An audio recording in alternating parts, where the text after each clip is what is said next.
This is A's Cast Live, your comprehensive look at the Oakland Athletics. And the pitch is swung on, hit the right field, hit deep. Whitefield going back at the track, over his head, and over the wall. Do you believe that? And 29 other MLB clubs. Ramirez with a drive to deep right, away, back, goal! Go Hayes gets a bomb out there by the Rocks. And boy, oh boy, this third inning is now showtime. It is a Judgian blast. All rise. Here comes the judge. Join us as we take you inside the baseball universe, from humidors to spin rates to game-changing moments. We have you covered. Spend your afternoon with us next from the town, only on A's Cast Live. Here's Chris Townsend. Good afternoon, everybody, and welcome to an edition of A's Cast Live. Can you please get rid of Nolan Ryan? We don't need him right now in his choking Rangers. We have a phenomenal Monday show for you. Back from Los Angeles. Well, you're back. I stayed. You were a coward. You were afraid to go down to take on the USC Trojans, to where I was not. I went straight into the belly of the beast. I even yelled at LAPD as I was entering. Yeah, I took on the Los Angeles Police Department. How do you think about that? Not afraid. As one LAPD guy mouthed off to our group, 7 former San Jose State baseball players, bunch of middle-aged guys who are no longer tough.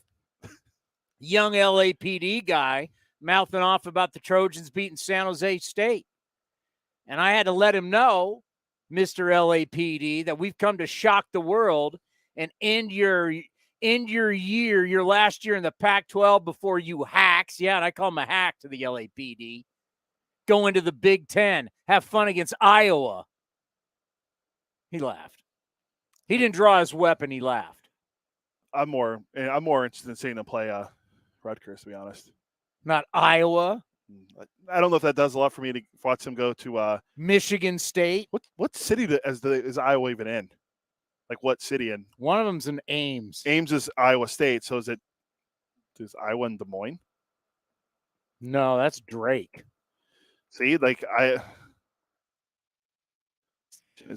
No, you're Johnson County, but Iowa City, Iowa. What is this? Kansas? So the University of Iowa's in Iowa City? That was hard to figure out. Jeez. You want to go into Madison, Wisconsin? When it's snowing, Camp Randall, as they call it. How about the Minnesota Gophers? Oh, PJ Fleck, ex-Niner. They got a great stadium there, the University of Minnesota. They don't play at the Metrodome anymore. So we're back from LA, and we got a great show for you coming up here at 4:30 from Marquee Sports. Is that what the Cubs call it now? Yeah, Marquee Sports Network. Yeah. Are they not WGN? Are they the only, do they have other teams?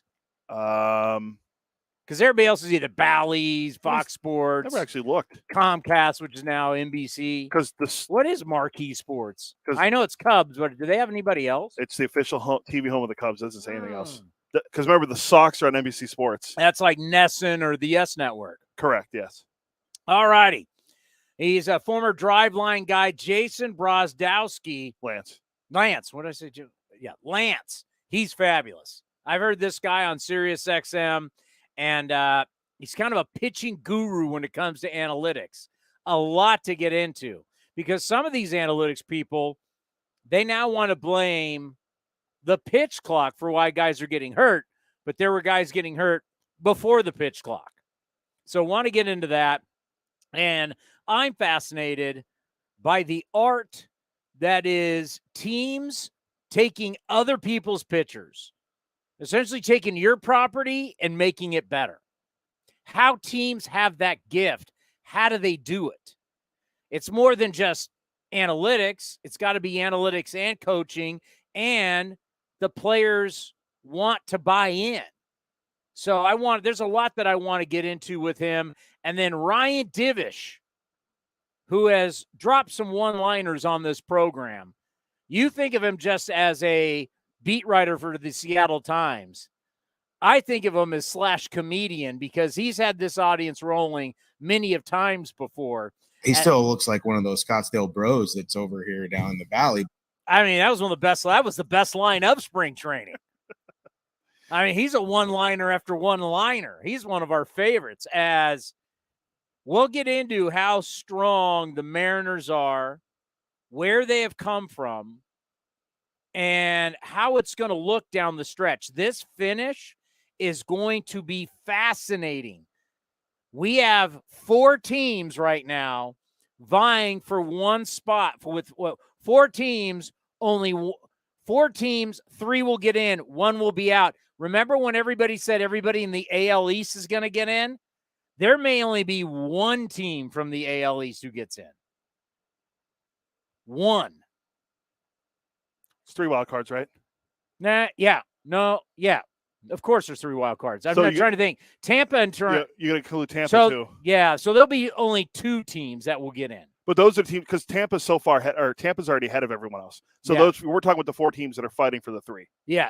Tampa's in the 1 spot right now. So you'll have 1 team win the AL East, probably Baltimore, maybe Tampa. The other team will get in for sure. And then you got a team from the West, and then there'll be 2 more wild cards. All right? Yes.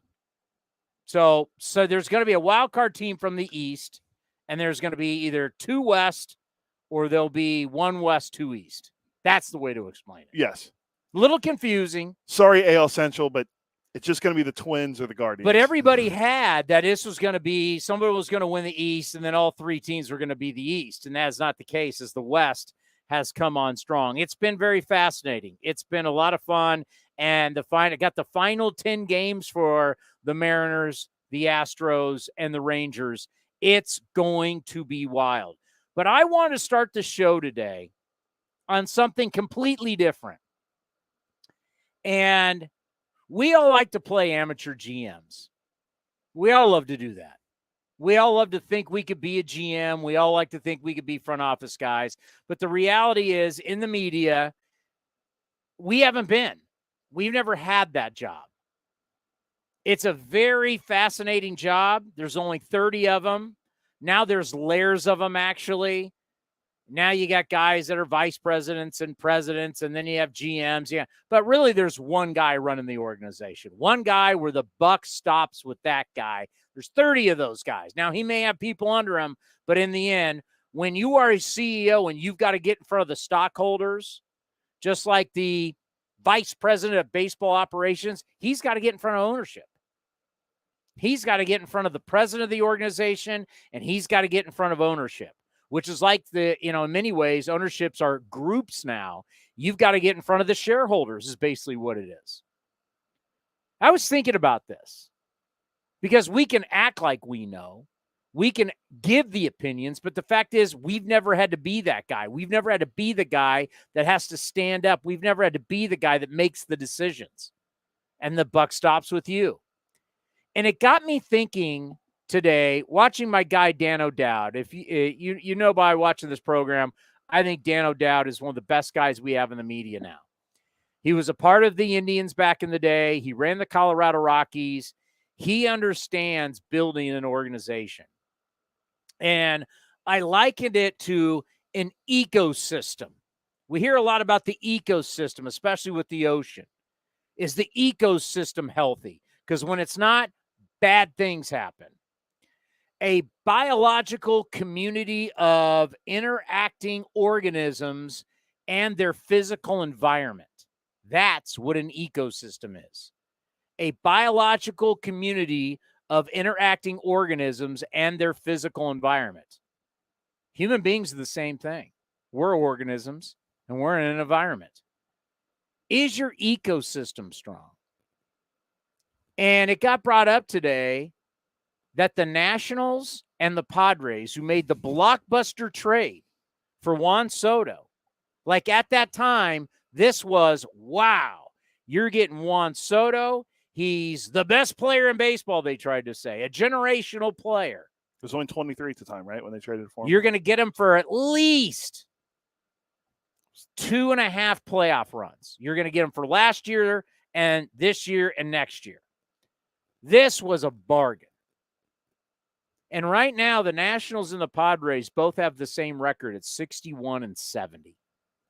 And it gets you thinking whether this is fair or not. Juan Soto making $23 million this year is a 4 WAR.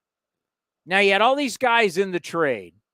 Really, your favorite player was in this trade. Luke Voit. Luke Voit. I Sounds like an Oakland AR. Cut the sleeves off. You're damn right. He'd love be Luke a Voit. great A. He would. Where would we play him? You know what? I don't care. Let's put him in the lineup. I love him. He'll hit jacks. He'd be a great. You want a beer league softball guy? Luke Voigt's your guy. He's John Jaha, as Roy Steele used to say. John Jaha. He's John Jaha reincarnated. It's a good pull. I can see it. Wouldn't that be great? I'd love to have Luke. You love. I do. You've been a very big Luke Voit fan for years. He was on like 9 teams this year. Most recently, I think he was with the Mets AAA team hitting jacks. He had a bunch in AAA Syracuse. I'd love if Voit was on the A's. You know what? By the way, you want another A? How about a guy that used to have the most beautiful? He doesn't have the same locks, does he? Syndergaard? I don't. Oh, did he? But he had the beautiful locks. Yeah. I mean, him and DeGrom, the hair was just flowing. Thor. I mean, he looked like Thor. Sounds like an Oakland ARA. If there was a team that needs innings right now, who is that? In the American League, it's the A's. We need somebody to pitch innings, right? The Giants need innings. That's why I said American League. There's plenty of teams. Okay, can I get a body that can give me some innings? How about Syndergaard with the A's? Pick him up. Let's go. He was actually better with the Guardians than he was the Dodgers. Let's go. But he got DFA'd after yesterday. How great would he look in the white uni? The white cleats. I would 6. What is he? 6'5"? Yeah, he's big. He would look great, but I just don't. I mean, he's 30. It fits the MO. I mean, a lot of our guys we claim off waivers are over 30. All right. You want Zach Neal or you want Noah Syndergaard? You got the cachet of Syndergaard, but give me some Noah Syndergaard. Sounds like an Oakland A already. But getting back to the ecosystem. Right now, Juan Soto has a WAR of 4. Remember, WAR is just it's a nice guide. It's not the end-all, be-all. But C.J. Abrams, who is a shortstop, kind of light stick, really good defensively. His defensive metrics are good. steals bases. Steals bags, runs. I mean, if you take him and Mackenzie Gore, left-handed pitcher, if you take the two of them combined this year for the Nats, their WAR is higher.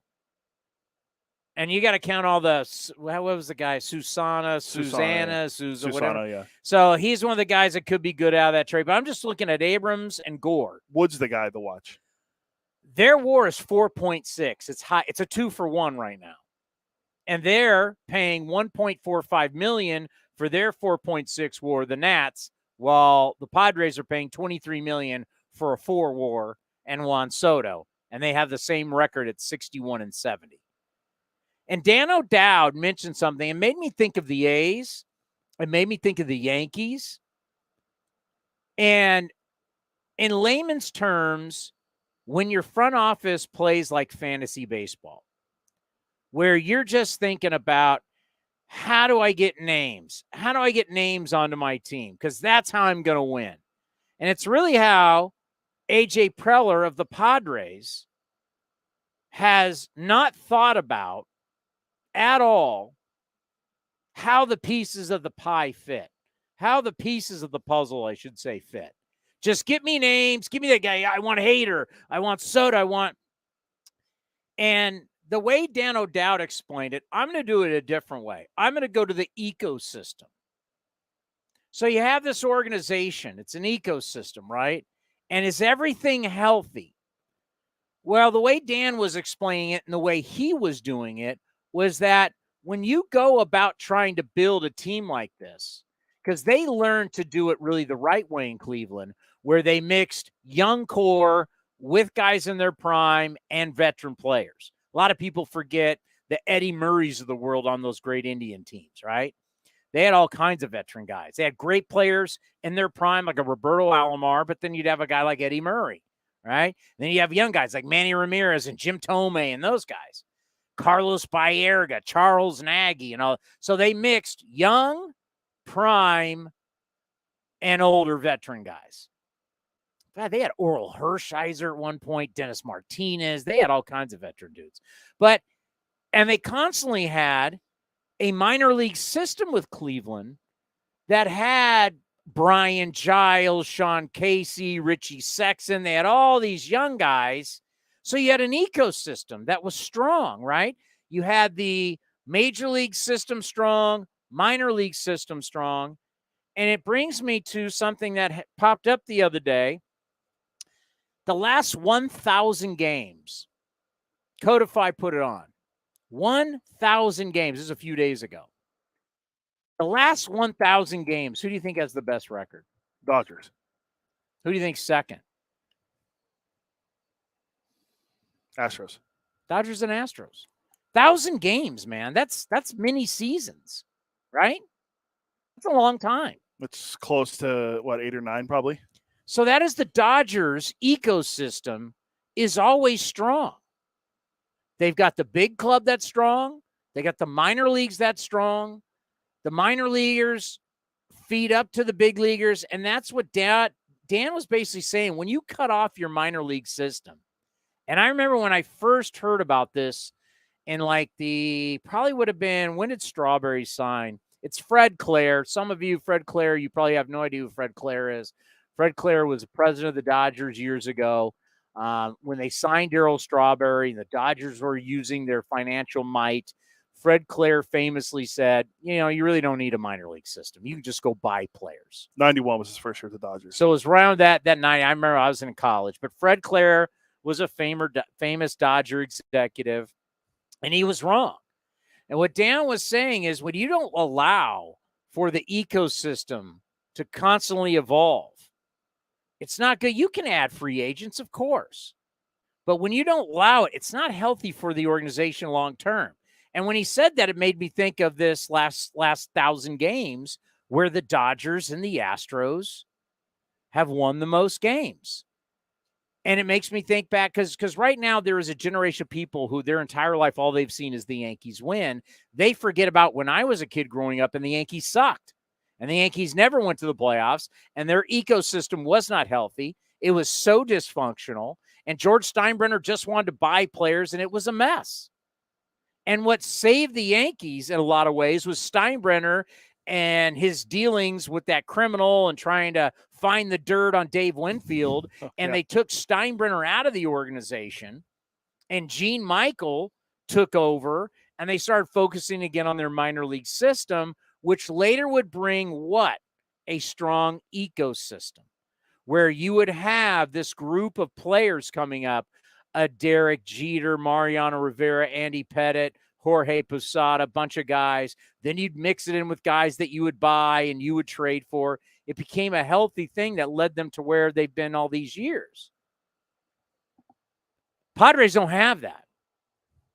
And it's one of the reasons why they are where they are, because inside that room, it does not work. Their ecosystem does not work.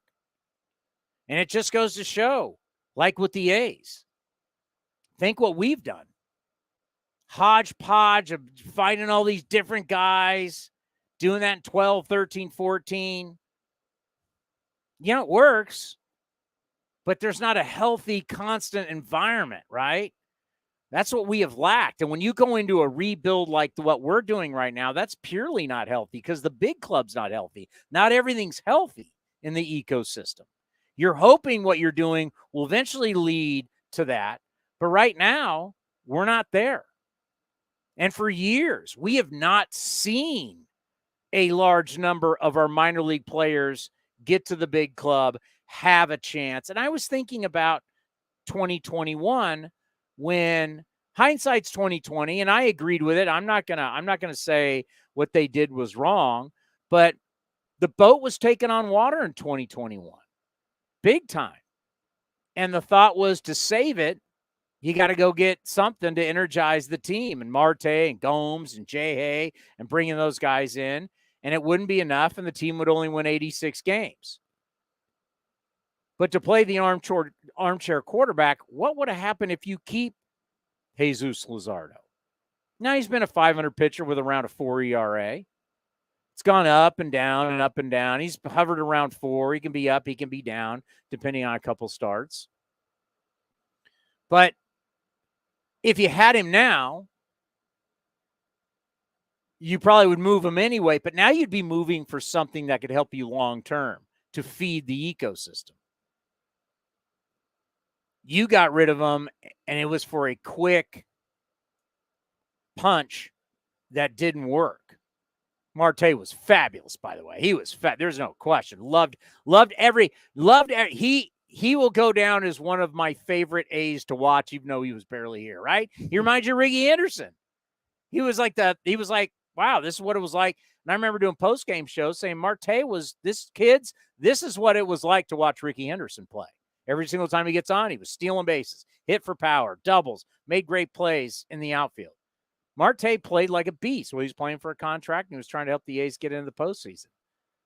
But that's the thing that teams need to get to is even though the Dodgers have only won one World Series, and it was in the COVID year, they've played in others, but they have a very strong organization top to bottom to where they have been able to spend a little less, let younger players come up and try and help. That's what the farm system's there for. That's a healthy organization right there. That's what we need to strive to be, and that's what the Padres aren't, and that's why they're 61-70, the same record as the Nationals, the team they traded Juan Soto for. They're supposed to be the big winners in this, and right now, if you're sitting there looking, going, "Wow," I don't know how many people would even think about that, but yeah, the Padres and the Nationals have the exact same record on this date, August 28th. That's pathetic. All right? I mean, that is big time pathetic. And it just got me thinking of where you want to be as an organization. You want to be able to have the health of the big league club. You want to be able to go out and purchase players in free agency who you think can help. You want to be able to have a minor league system that can feed the big club. You want your minor leaguers to think, and you want the minor league coaches to think that what you're doing, the work down there, can develop into big leaguers. And I think there's been times where we've gotten nothing from our minor league system. And the strength of the A's has always been looking at other people's systems and grabbing people from other people's systems. Well, that can be a nice story. But, you've got to start producing your own players. And that's why it's been fun to watch Geloff and Butler and watch. We're starting to do that, and hopefully more of it's coming, and that's what needs to happen. But you've got to have a strong ecosystem. And so, I was thinking about the Dodgers, and I remember I asked you this, if you said, who is the model organization? It's tough because the Dodgers do have so much money, and being in Southern California, man, Saturday, wow. Everywhere is Dodger merch. Dodgers are so strong. Television contract. Since they moved west, no one has had higher attendance since they moved west than the Los Angeles. Since 1958, no one's had more butts in the seats at Dodger Stadium than any other franchise. It's a tough model because you can't really compare many towns to it because that many towns have that many human beings around them.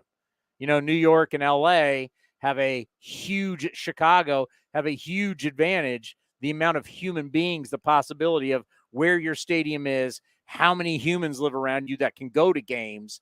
How would you compare Oakland to Los Angeles? Los Angeles has over 8 million people. That's just Los Angeles, not counting the county, and counties around them. That's just the city, right? I think there are 8 million people. There's pretty under 500,000 people in Oakland. Yeah, there's no way to compare. Alameda County is only 1.6. LA's got 8 million people in the city. You're right about the Dodgers, and there is Dodgers news. I'll give it to you. Tell me if you heard this one before. From Bill Shaken, Dodgers say Tony Gonsolin will have Tommy John surgery on Friday. So another pitcher out with Tommy John. Maybe they'll bring Syndergaard back. Maybe they'll claim him on waivers and bring him back. If you want to look at a team to follow that doesn't spend a lot of money, it's on free agent. It's Houston. They don't bring in their biggest free agent they brought in is what? Abreu, Michael Brantley.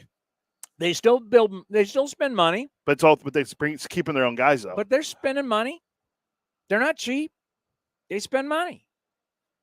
And right now, their ecosystem, we're going to see how it's going to be, because when you go through all this winning that they've done, kind of, but we'll see how they're able to get, because they had, their tear down turned into a very healthy ecosystem because of all the different players they were able to produce when it comes to what they did internationally. They hit on a lot of international guys, and then they hit on draft picks, and then they didn't hit on all draft picks. Remember, only 2 of the 4 of the tanking number 1 picks worked. Yeah, Correa and Bregman.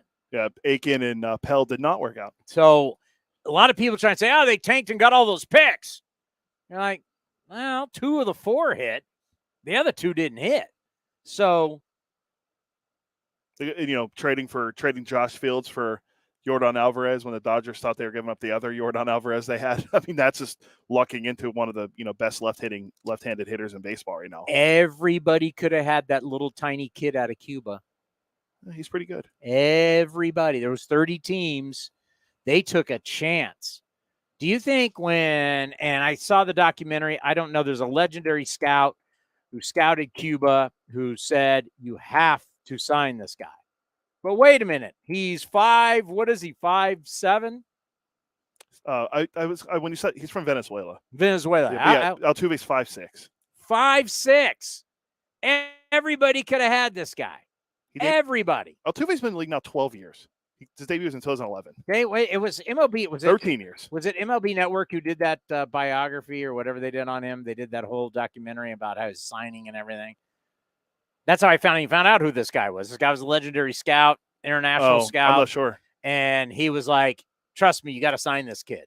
Because there's no way you're getting reports back.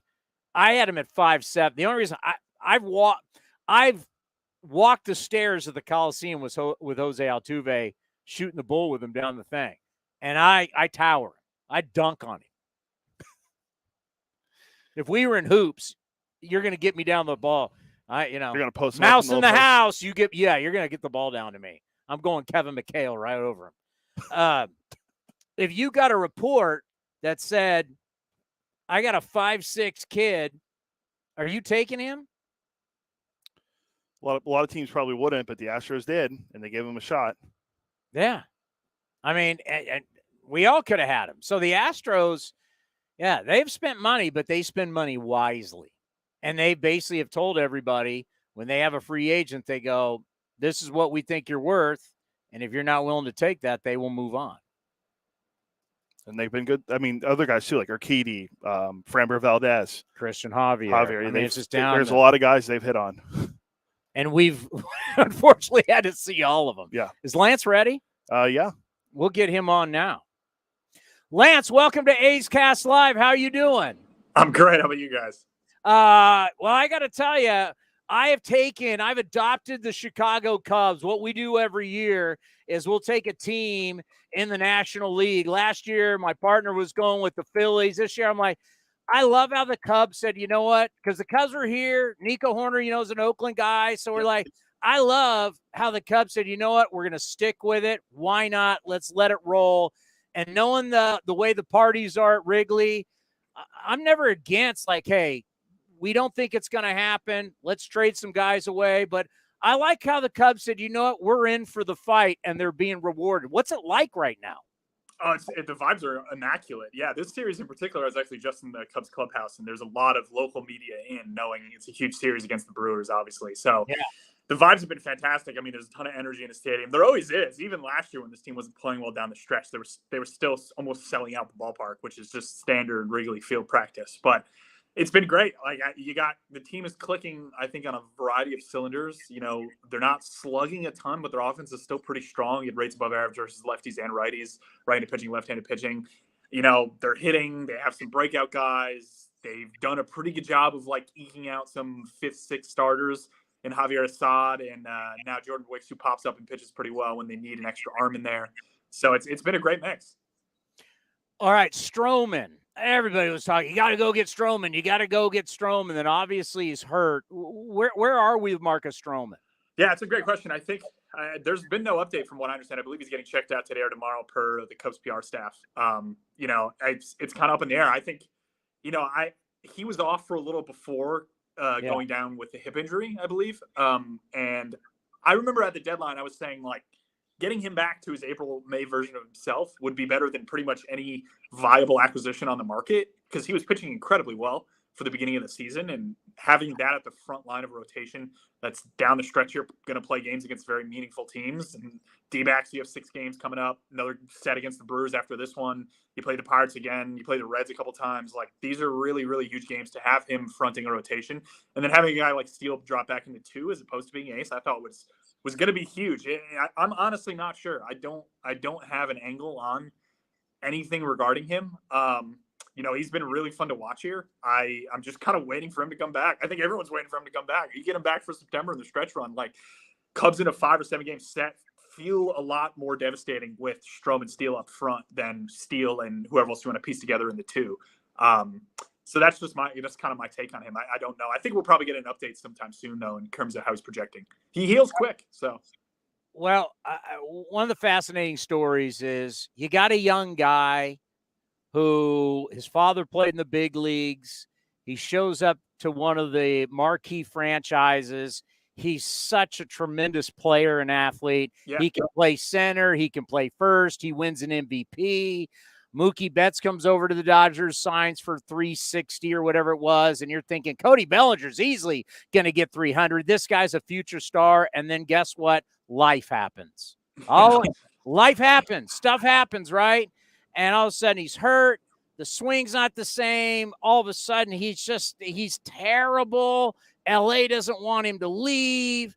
And then when the Cubs were in Oakland earlier, that's right before his significant other was about to have their second child. So when he was playing against us, like right after that, I believe she had the baby.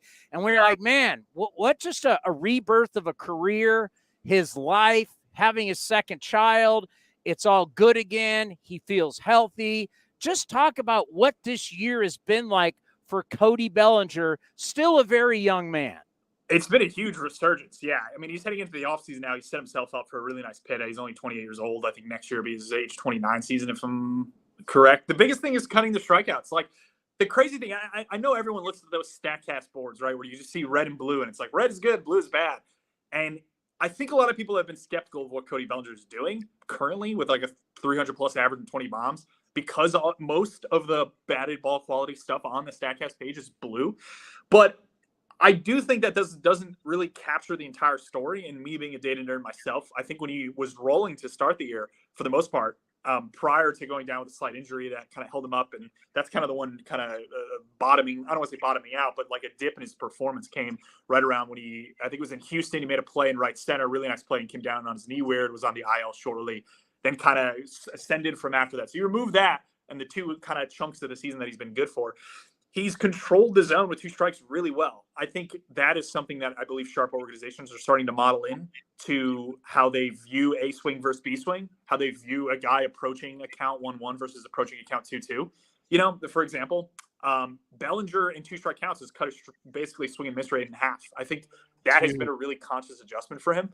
It's really similar to what Ronald Acuna has done in the Braves year over year. If you look at any of his 2 strike statistics from 22 to 23, there's a clear, deliberate, I am going to stop doing this with 2 strikes. I'm going to stop chasing. I don't know what it is. That's always one of the parts of hitting that I always find fascinating, is that you can pretty easily kind of structure a good hitter, right? Don't swing at balls you can't do damage on, Yeah. But actually then executing that is a completely different story. And Bellinger has found a really nice balance here where he doesn't have to barrel the ball 15, 20% of the time like he did when he had 47 homers in 2019. He's found a balance where it's more a matter of putting the ball in play with 2 strikes, and it's working. Whether it's sustainable is fascinating to me. That's another question I think that front offices are going to answer for us. I don't think we really need to answer it as analysts, right? They're going to be able to put down the money as to how they value Cody Bellinger going forward. Do they believe the 2-strike approach is sustainable year over year? Do they think it's more fluky in that there'll be an adjustment back?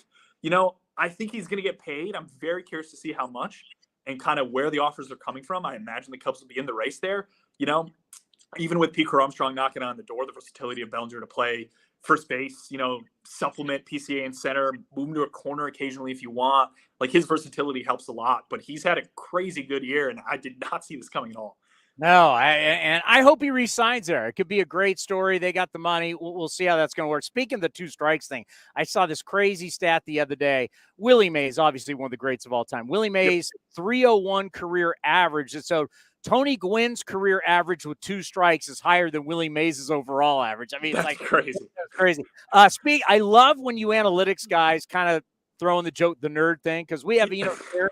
I love Eno. Eno's on our show every single week. He's a Bay Area guy, so we have a weekly segment with him. And he was just talking about going to the analytics conference. He goes, the winter meetings for nerds. Yep. I think that was one of the funniest things. I saw Eno there. It was great. I want to get into your because you cover pitching as good as anybody.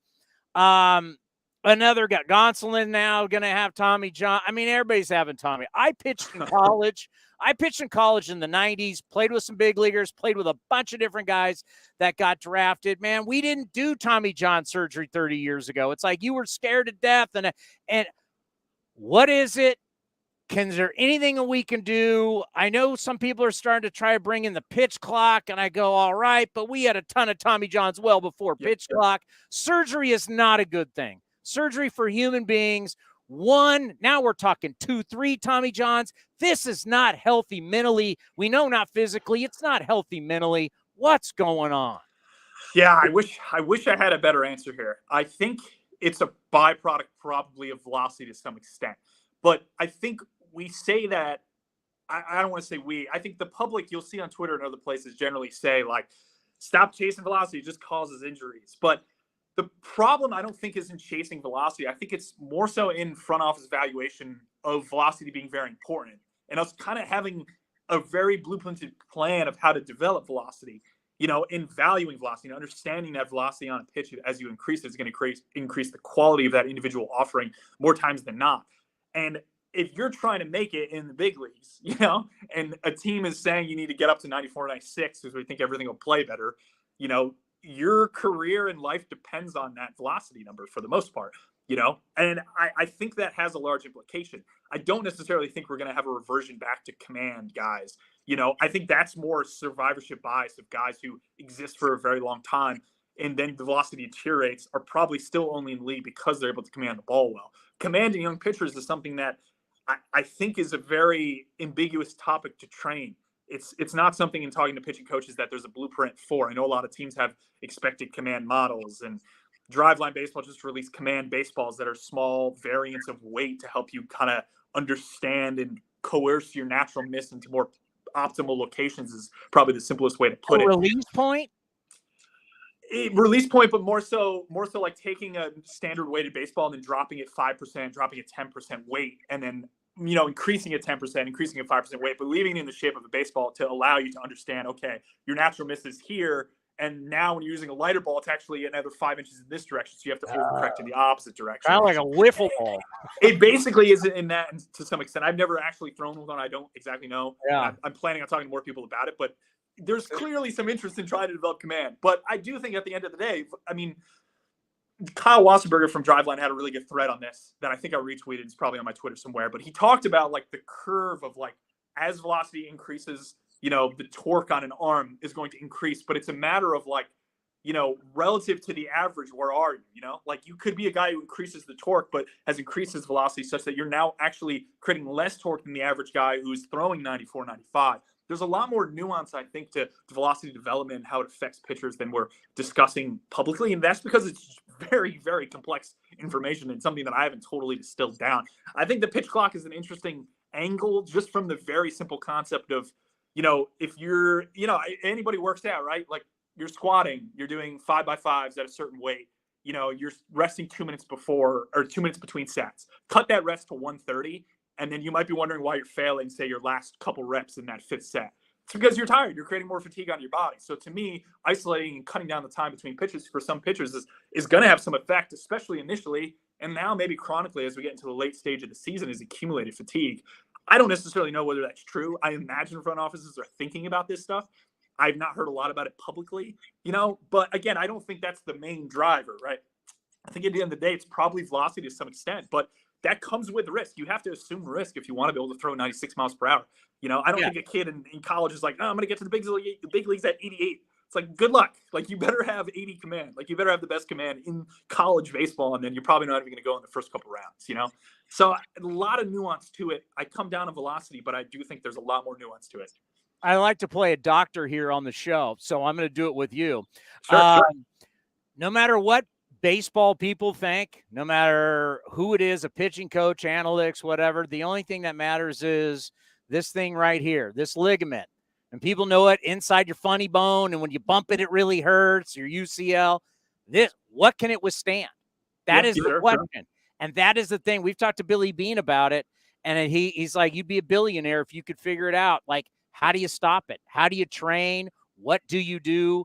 That's the thing. It's like whether there's torque, not torque, just pushing the body in any sport, right? We see it with golfers all the time with their backs. We see it with certain, whenever you try and truly increase how hard you can take your body, the body ends up breaking down. So the question then becomes too, and I see it as an epidemic here, is we say it all the time, 4,374. That's the amount of outs you got to get in a baseball season, not counting extra innings. We don't have enough guys to get these outs. We got guys throwing harder, but we got no innings. How we get we're like talking before you came on. Hell, sign Syndergaard. We need somebody to get us innings. So part of the problem is we may have guys who throw harder. We just don't have enough guys to get us enough outs. Yeah, that's a great point. I mean, especially with the Athletics there, I haven't followed you guys' season too closely, but you haven't missed anything. Mason Miller is fun, but even he went down with a slight injury, obviously. But really like Mason Miller. But you're correct. I mean, that is the calculus for some of the more sharper teams in baseball, is looking at that innings total, you know, and understanding kind of, you know, how do we get to these innings? Do we want it to be based off the back of 4 starting pitchers who goes 6 to 7 innings? Do we want to be the Rays and basically have no one go through 5 or 6? Even the Rays run into injuries, but I think that's more of a tolerance to sign guys who have injury histories. You know, there's that old adage that like the only way to predict injuries is to look at past injuries.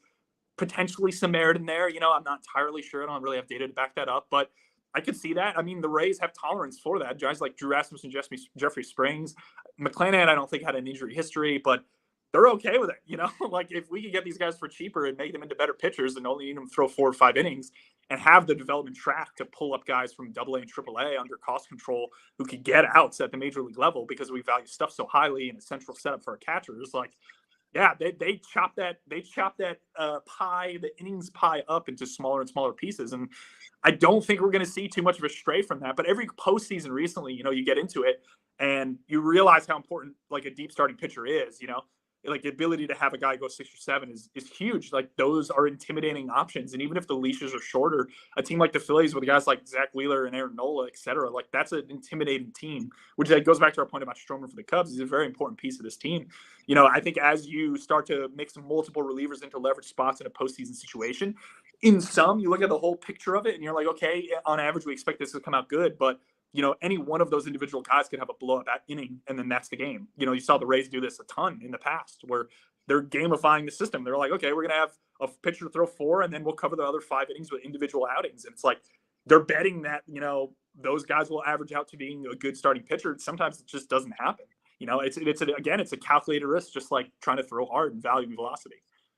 All right, the number one, we'll end on this because it's the number one thing I wanted to ask you. I wanted you to go into your database, and because this is one of the most fascinating things about me, for me, about pitching. Certain organizations are really good at looking at other guys and other teams and going, you know what? If we got that guy, all we got to do is tweak this, tweak that, do this, and he'll be a way better pitcher. So they can take what you got and bring him over and make him better. Now, a lot has to go into coaching, analytics. The players got to have the buy-in. What is it about certain teams? And I don't know if you know, but what is it that they do or how they understand that they can look at somebody else on another team and go, if we get him, we can make him better? Yeah, couple things there. I'll say that most of the time, I think those organizations are really well integrated between acquisition, development, and major league coaching, such that they're acquiring guys with already a plan of knowing what to do, as opposed to acquiring the guy and then figuring out the plan afterwards. I think the Dodgers are obviously one of the best teams in baseball at this. You see this with Lynn. And Lynn is a funny one too, because there isn't anything drastically different there on the shapes or velocity, or I don't even think mechanics side of things. Maybe they're playing around with something mechanically, but they optimized usage for him. He faced you guys in his first start. He threw 85% four-seamers to lefties. I wrote about this. It's baffling. Like the pitch was getting slaughtered. They took the target, moved it up away. They knew, I think most of the lefties on the A's had trouble with fastballs, and they ripped the pitch 85% of the time. They almost like game theory. They were just like, yeah, okay, you're not expecting us to do this 85% of the time. We're going to do it 85% of the time. It's going to work. And he dominated. So I do think those teams are just sharper. And I do think, going back to your point about buy-in, you know, I had an analogy given by an individual I was talking to this offseason who basically said, you know, we have the Space Jam water bottle. You know, guys come to our organization and know they're going to get better. They drink it. Like that is huge. Like I think that's a massive piece of this puzzle, is just understanding that element, that ability to go to another org. This org has approved these other guys. I'm going to listen to what those guys have to say about me. I'm actually going to start using this pitch differently.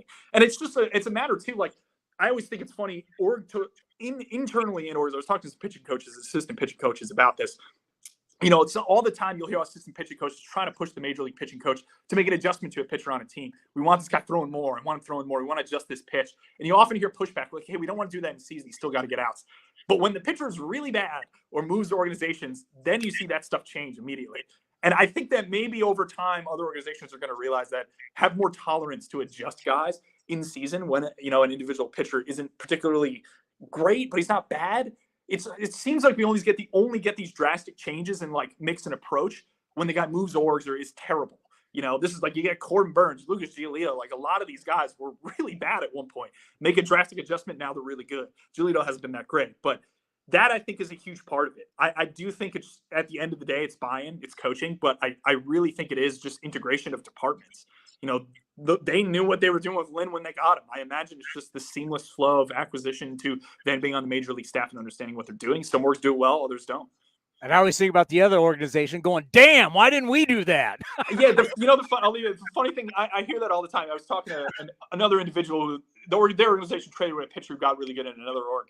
And I was like, yeah, I like kind of joked about it. I was like, yeah, you guys must be mad about that.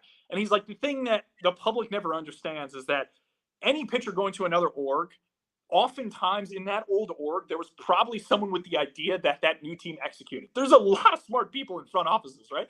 Someone had that idea. I think almost 95% of the time I'll say the original org had the idea to do what the other new org did with the pitcher, just wasn't executed. It either wasn't bought into by the pitching coach or the front office said, no, there's too much heavily investment in this player. That I think is like the thing that's swept under the rug all the time, is like you trash the organization for not actually making that individual change, which seemed really obvious. But I bet most of the time in that organization, someone had that idea. It just wasn't risen to the top, and it wasn't bought into. Like the front office didn't buy into it, or politics prevented the decision from being made. That's fascinating. I know you got to go. One quickly. Yeah, I'm here.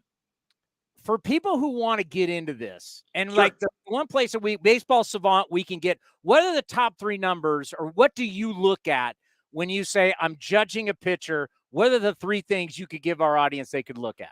The simplest one that has a really strong correlation to success is just strikeouts minus walks. There's 2 things that the pitcher can control really, really well. It doesn't get into batted ball luck or quality or anything along those lines. It looks at control. It looks at how much you can generate swing and miss. It's a really simple one. You sort that any year based on, you know, just the league qualified pitchers. You're going to run into a pretty good sort of the best pitchers in baseball. Apart from that, I think Stuff Plus is fun. It's a new one that's kind of come out. I know Enos Harris is proprietor of it. You guys have him on all the time. I absolutely love that dude. Great podcast for him. He's on a great podcast for Race and Barrels and stuff, and that's available publicly on Fangraphs. I will say that's a little deeper. You know, it's judging pitch movement, velocity, release, and some other characteristics, trying to blend it into an individual number. The fascinating thing for that is when you have a pitcher overperforming or underperforming it. That's the step beyond the K minus walk. I would say K minus walk, I think, is a very simple way to just jump in analytics, look at how good a pitcher is, and even try to project forward a little. Like if the guy's terrible but has a really strong K minus walk, I think there's a good chance he'll get better over time. Stuff Plus is more the really nuanced, fun stuff that I look at all the time, of just like trying to theorize on why this guy's pitching well. Is there something that Stuff Plus is missing? Is it, what is it not capturing that this guy has? Or what is it capturing, but this guy's underperforming? Is that sequencing? Is that location? Is that something else going on? Is he tipping? So I'd say those 2 things are really strong. I'm not sure if I have a third. I'll keep it to 2. Well, I'll tell you this. You're fantastic. I think as our game grows, and I've said this to Eno, like as our game grows, everything that you guys are doing, helping a media standpoint, is just going to continue to grow and get better. So you're right on the right track.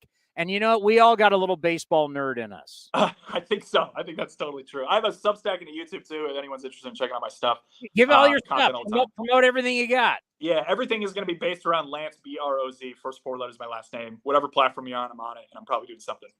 Great stuff. We appreciate it. Let's do this again soon. Absolutely. Thanks for having me, guys. Take care. Be well. Cubs are fun. There's something about the team that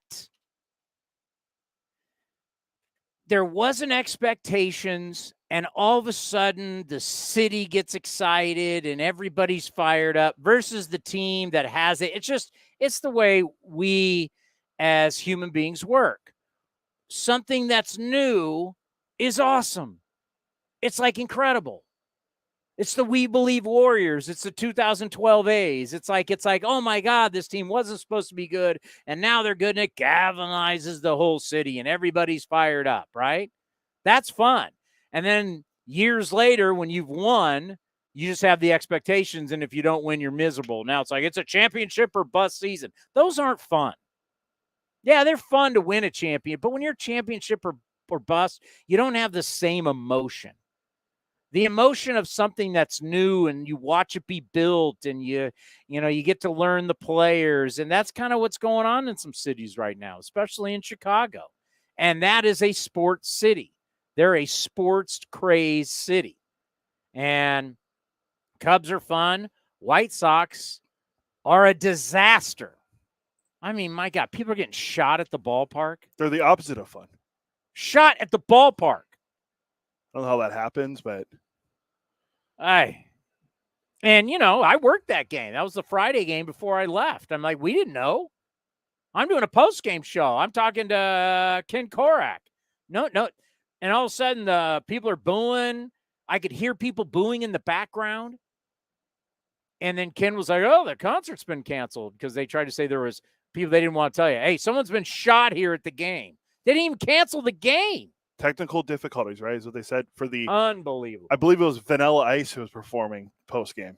Tone Loc too, and there was who else was it? It's another famous from the 90s. I just remember someone tweeted it out that Alex said, "Hey Ken, Vanilla Ice and Tone Loc," huh? And Ken just said, "Okay," because he had clearly Ken had no idea who Vanilla Ice was. How do you not know who Vanilla Ice is? All right, so it's all over now. Two women. It was 2 women shot. Who was the kid? There was a third big time old school 90s guy that I was a fan of. Obviously, the biggest part is that people were shot, not who was the concert for. Who was it? It was Rob Bass. Rob Bass. I love the 90s. I'm in. I am in on that concert. Kidding me? Tone Loc? That was like when Vanilla Ice was big. Dun dun dun dun dun dun dun. Everybody, I don't care who you are. I know what Ice Don't act like it was just white guys doing it. Everybody, I lived it. Everybody was loving them. Some Vanilla Ice at the club. And bars. Don't kid yourself. I lived it in the Bay Area. That's my era. I was like 3 when that song came and out. I partied in San Francisco. I partied in San Jose. I partied in LA. I partied in San Diego. I partied all over the great state of California. I was up. I had buddies that went to Berkeley. I partied up in Berkeley. Don't tell me people weren't loving Vanilla Ice back in the day. I lived it.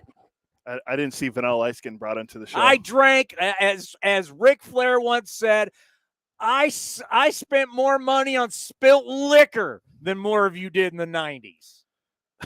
I partied everywhere. I partied in Anaheim. I partied at UCLA, USC, Stanford, Cal. I partied everywhere, even at Davis. I even went up to Davis and that cow town and partied. You know, you never partied? San Diego State, Fullerton. I've been at Long Beach. They clearly tell you never partied at CSU Bakersfield. No, I did not or party. Fresno State. Well, I have spent time in Bakersfield when I did play-by-play for the San Jose Giants. So you might have partied down there then. Oh, I have partied at Bakersfield. Okay. I just wasn't in college at the time. Okay. And you never definitely partied at Fresno then. Oh, well, of course I partied at Fresno. Oh. San Jose State would go down. I stayed at the SAE house for like 3 days. I'm not even a frat guy. I stayed at the SAE house for 3 days. Was it 3 days? 2 or 3 days down in Fresno. Oh, I've partied in Fresno. Don't kid yourself. There's not a place I haven't been. I'm the Johnny Cash of partying in California. What the hell are you going to play now? I thought I had it ready, to play all the time. I think just play That's not true. That is true. Yeah, I forget where I put it. It's okay. We've got to get you a drop machine. We got to get you the screen, and you can just hit them whenever you want. Yeah. This is not working anymore. That's not true. It is true. I've partied at Fresno. You know what? The only place I haven't partied, and I hate to say it because it kind of hurts my street cred. Sonoma State. No one goes to Sonoma State. Clearly, Just a bunch of people smoking weed. Clearly, you've never partied at my wife's university. Chico. I've never been to Chico. Yeah, I've never been up there either. I've partied in Sac. I've been all over Sac. Never partied at my wife's school. Elk Grove, done it. Downtown Sac, done it. Never Chico. I got nothing on. Yeah, I've been Fresno, Tucky. I've been there. Don't kid yourself. Don't go to sleep on Long Beach, by the way, and Seal Beach. I love Long Beach Airport. It's the best airport in Great Southern airport, California. still under construction, but great airport. You fly in, you can go out, you can exit from the front or the back of the plane. Speeds everything up. Yeah, but don't go to sleep on Long Beach. What was that? The something Inn. They had a great. Hey, you can have fun everywhere. Orange County, LA. My wife's college is Palm Springs. I partied in Palm Springs. My wife's university was in the middle of a residential area. Where? In San Rafael. Who? It's called Dominican University. What? Yeah, it's in San Rafael. Save it. There's like 2 bars there. I'll tell you something that I've been there. I was there during the All-Star break, and I was there on Saturday, and it reminds me every single time. I grew up hating Los Angeles, but I've spent a lot of time in Los Angeles. I think there's a lot of people up here in the Bay Area who say they hate, but they've never really done that much there. I hate. LA's a pit. Now, there's great parts of LA. There's no question, but in general, LA sucks. I hate LA. Can't stand. There's no so you're chance. opposite of Randy Newman. You don't love LA. No, I do not love LA. And I was walking through LAX yesterday morning. They do have a I Love LA based off of Randy Newman's hit song. I love LA. Doesn't they play when the Dodgers We win, love too? it. Yeah. I was right by Chavez Ravine. Off to South Central Los Angeles, the home of USC. Oh. Someone shared a photo of LA, the LA Memorial Coliseum when they renovated it. The guy was sitting like in his seat and it was obstructed view, and they put like the club area or whatever there. So you only see that would be the south end zone, and that's it. Like you can't see the rest of the But field. don't worry, there's 78,000 seats. You can move somewhere. They haven't had a full sellout. No. I remember I went to the LA Memorial Coliseum in 1988. You can look this up. Number 1 USC against number 2 Notre Dame, and Lou Holtz went in there. It was like 110,000 people. It was crazy. But I actually went down, where the torches and the famous arches right there. That's where they've, it's the only facility that's hosted 2 Olympic Games. Did you know that? Yes. 1932 and 1984. And I went and checked because they have all those famous plaques that are there. Really cool stuff. You talk about some of the great athletes in the history of the world have performed at the LA Coliseum, which was once owned by the city of Los Angeles, and now USC runs it, and that's why they're putting a lot of money into it. And when's LA supposed to get the summer games? It's coming up here. It's 20 LA. Let's see. So I have been told, and I actually knew this. 20. I was going to say 2028. It looks like 2028. Yeah. When I was working for the Raiders, and we went down so SC took over the Coliseum, and the Rams were playing there until SoFi was built. So with the Raiders, we went down there and played the preseason, and they showed us the drawings and everything and what they were going to do with that new press box. Because when we were there playing the Rams, it was all just like a thrown together press box, right? and they were going to build this, and the new press box looks sweet. I mean, I didn't go in it, but they got luxury suites. It looks. They're going to do for the opening games for the 2028 Olympics. It's going to be at SoFi and the LA Coliseum. They're going to use both stadiums for the opening ceremonies and closing ceremonies. Dueling opening ceremonies. Should be pretty cool. SoFi's hosted a lot of cool things, right? Super Bowl, Taylor Swift, WrestleMania. Taylor Swift. WrestleMania was there last year. Was it last year? Yeah, it was last year. You know who has the Super Bowl this year? Vegas. The Las Vegas Raiders have it. The Raiders are hosting the Super Bowl. The Raiders have hosted the draft, which is a big deal now. And now the Raiders are going to host the Super Bowl. The number one event in the United States of America every single year is what? Super Bowl. What is the most watched thing on television every year? Super Bowl. What's the most bet on thing every single year? Super Bowl. Raiders. So whatever town it's in, that team is hosting it. Who would have ever thought that the Raiders would be hosting the Super Bowl? Speaking of the Raiders, did it to troll my Niner friends. My last pick in my fantasy draft last night in the league I run, who do you think it was?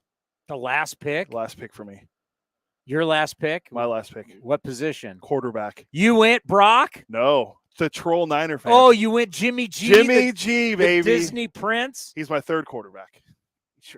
How many fantasy teams do you have? I'm in 2. And then I have Whoa. That's football. baseball's the A's league. And then I do hockey and basketball. We just have a league. Yes. So there's a league, yes. There's a league. You just say there's a league. Yeah. Not for any money. Yeah. You're only in one baseball. Yeah, and then there's football, or I do hockey with a couple of dudes from back home, and that's free. So everyone starts paying attention. So you got 4 or 5? Yeah. That's nothing. I heard someone say they were in 6 fantasy leagues. 6! Just football. I mean, I love it, but I don't love it that much. Especially you have to pay for all of them. I'm out. You're out. I haven't done a fantasy league in a long time, except this one you dragged me into. And you know what? I'm going with my guys, wall to wall, 6 months. I'm going with my guys. Have you even made a move? Yeah, I needed outfielders. Well, I have a shortstop no one wants to trade. Wander Franco is out there. I'm willing to trade him to all of you guys. Everybody wanted him. Everybody was asking for him. He's available. I will trade you Wander Franco right now. I think our trade deadline's passed anyway. I'll give him to you on waivers. Can we do waivers like we used to? I got Ellie De La Cruz. I'm okay. Too bad. Anybody wants Wander Franco, they can have Franco, whatever you want to call him, you can have him. Too bad we don't count defensive metrics because I lead with all the throws that Ellie De La Cruz. Oh, you want another elbow guy? How about Nathan Eovaldi sitting on my IL? Remember how great Nathan Eovaldi was? I heard Kirchner say they don't know if he's going to be back this year. So that's why they had to go get Jordan Montgomery and Max Scherzer. Yeah. Think about that. Eovaldi he's a ticking, all these guys are a ticking time bomb. By the way, Lance is awesome. But when it comes to Driveline, what's the arm factory down in Texas? Texas Baseball Ranch. We had the guy on. What's the guy? What we got? Morgan Hill? I don't know the name of it. All right, there's one in Morgan Hill. They can say whatever they want. What they don't have is the answer is why the elbow can't handle. And if you're listening, athletics.com/AceCast, we love you. You can't see this, but I'm pointing to where it is. They can't tell you why. Why did Nolan Ryan's last for 26 years? Verlander's last for how long? Was it 20 years before you had to have Tommy John? Well, his first year was close. 05 or 06, so yeah, he won like at least 15 play. He won 15. Oh, it was more than 15. Well, he started in what? What year was he drafted? Oh, you're talking about the minors, so yeah, it's probably early 2000s. Out of Virginia, right? Or Virginia Tech. Is he Virginia or Virginia? Was he a Hokie or a Cavalier? I think he was a Cavalier. No, we're both wrong. Old Dominion. Not the band. Old Dominion. Who the hell comes out of Old Dominion? There's not many. Verlander's drafted in 2004. His major league debut was in, I want to say it was 05, but yeah, 2005. Okay. How many teams? You're trying to tell me there was nobody in college baseball that didn't think Verlander could pitch at the Division I level at a prominent school? He had to go to Old Dominion. Oh, there's so many stories like that anymore. Well, here's But it wasn't like Verlander's my size. He's 6'5". yeah. I mean, Name me give me great Old Dominion baseball players. And where the hell is it in Virginia? it's in Virginia, Norfolk, Virginia.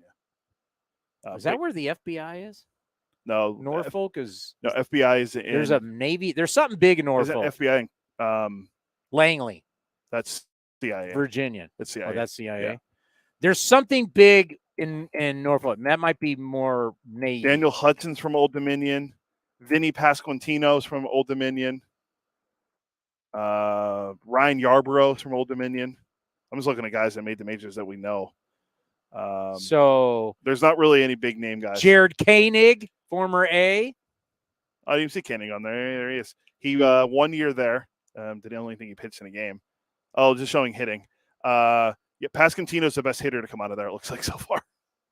Not even kidding. He has the most hits, most home runs. Pitching wise, yeah. Besides Verlander, Koenig, Daniel Hudson.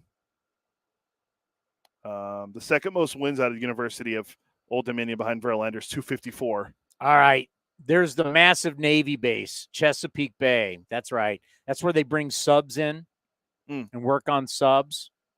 Norfolk, Virginia has a lot of boating activity, naval activity. I knew there was something. Yeah, not a lot. Langley, CIA. Where's FBI? I think it's not Quantico. Where's the FBI headquarters? Federal Bureau of Investigation. It's in shocker. It's in Washington D.C. Is it? That's what it says. Right. Quantico's where they train everyone, though, right? I don't know. It's just on an East Coast trip, and we did everything. We didn't do. FBI Quantico's where all employees on board and receive ongoing world-class training. Quantico's in Virginia. What did you think of my ecosystem essay, as they like to say? You went full BK there, huh? I thought it was good. You agree or disagree? I agree. Why would I disagree with? Because you like to disagree with most everything that I say. No, I agree. That's your nature. I think you need to have a healthy ecosystem when it comes to your organization. You can't just keep buying players like the Yankees did before, and kind of what they're doing now. Well, it hasn't won. Well, look at the Padres. Padres. Look at the Mets. Who else is that? I saw MLB now the question: who's the most disappointing team this year? There's so many teams you can throw in there, but it has to be Padres or Mets. But yeah, who is the most disappointing team?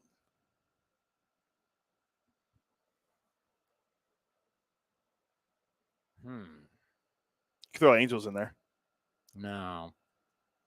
There's no way the Angels stack up to No. Above the Mets and Padres. no, but you can put them in. If you do the top five, I think the Padres are in. Cardinals. It's Mets or Padres. I think you got to go Mets. It's the most money ever spent in the history of baseball. It's the most money. Never, ever, ever, ever, ever has anyone in the United States of America who owns a professional sports team spent more money on players than what we saw with the Mets. It's by a lot. Yeah. It's the most money ever spent. And they punted by the All-Star break. Wasn't like, it's been a couple of years. They surrendered. We've got the biggest army, and they got into the fight and went, we're out of here.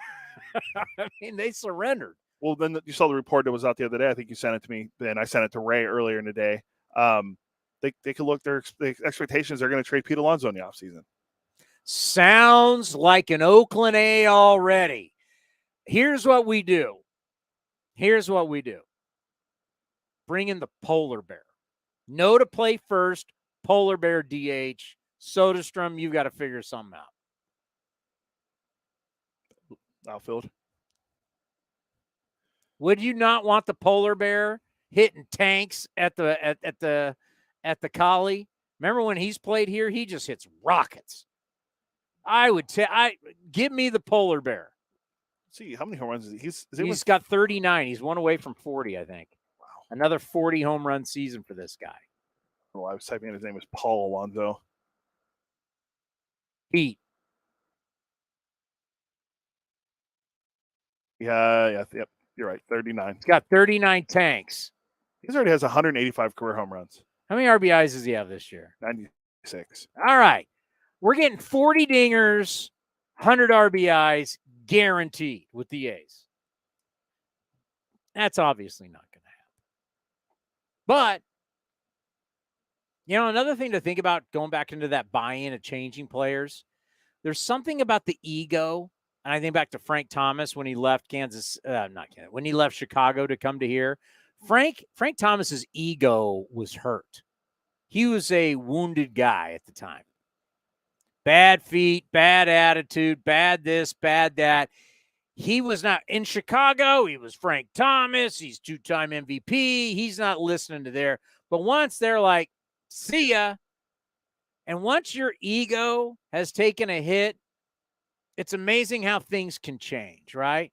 Jerry Rice, ego was hurt when San Francisco basically said, T.O.'s our guy, we're moving on.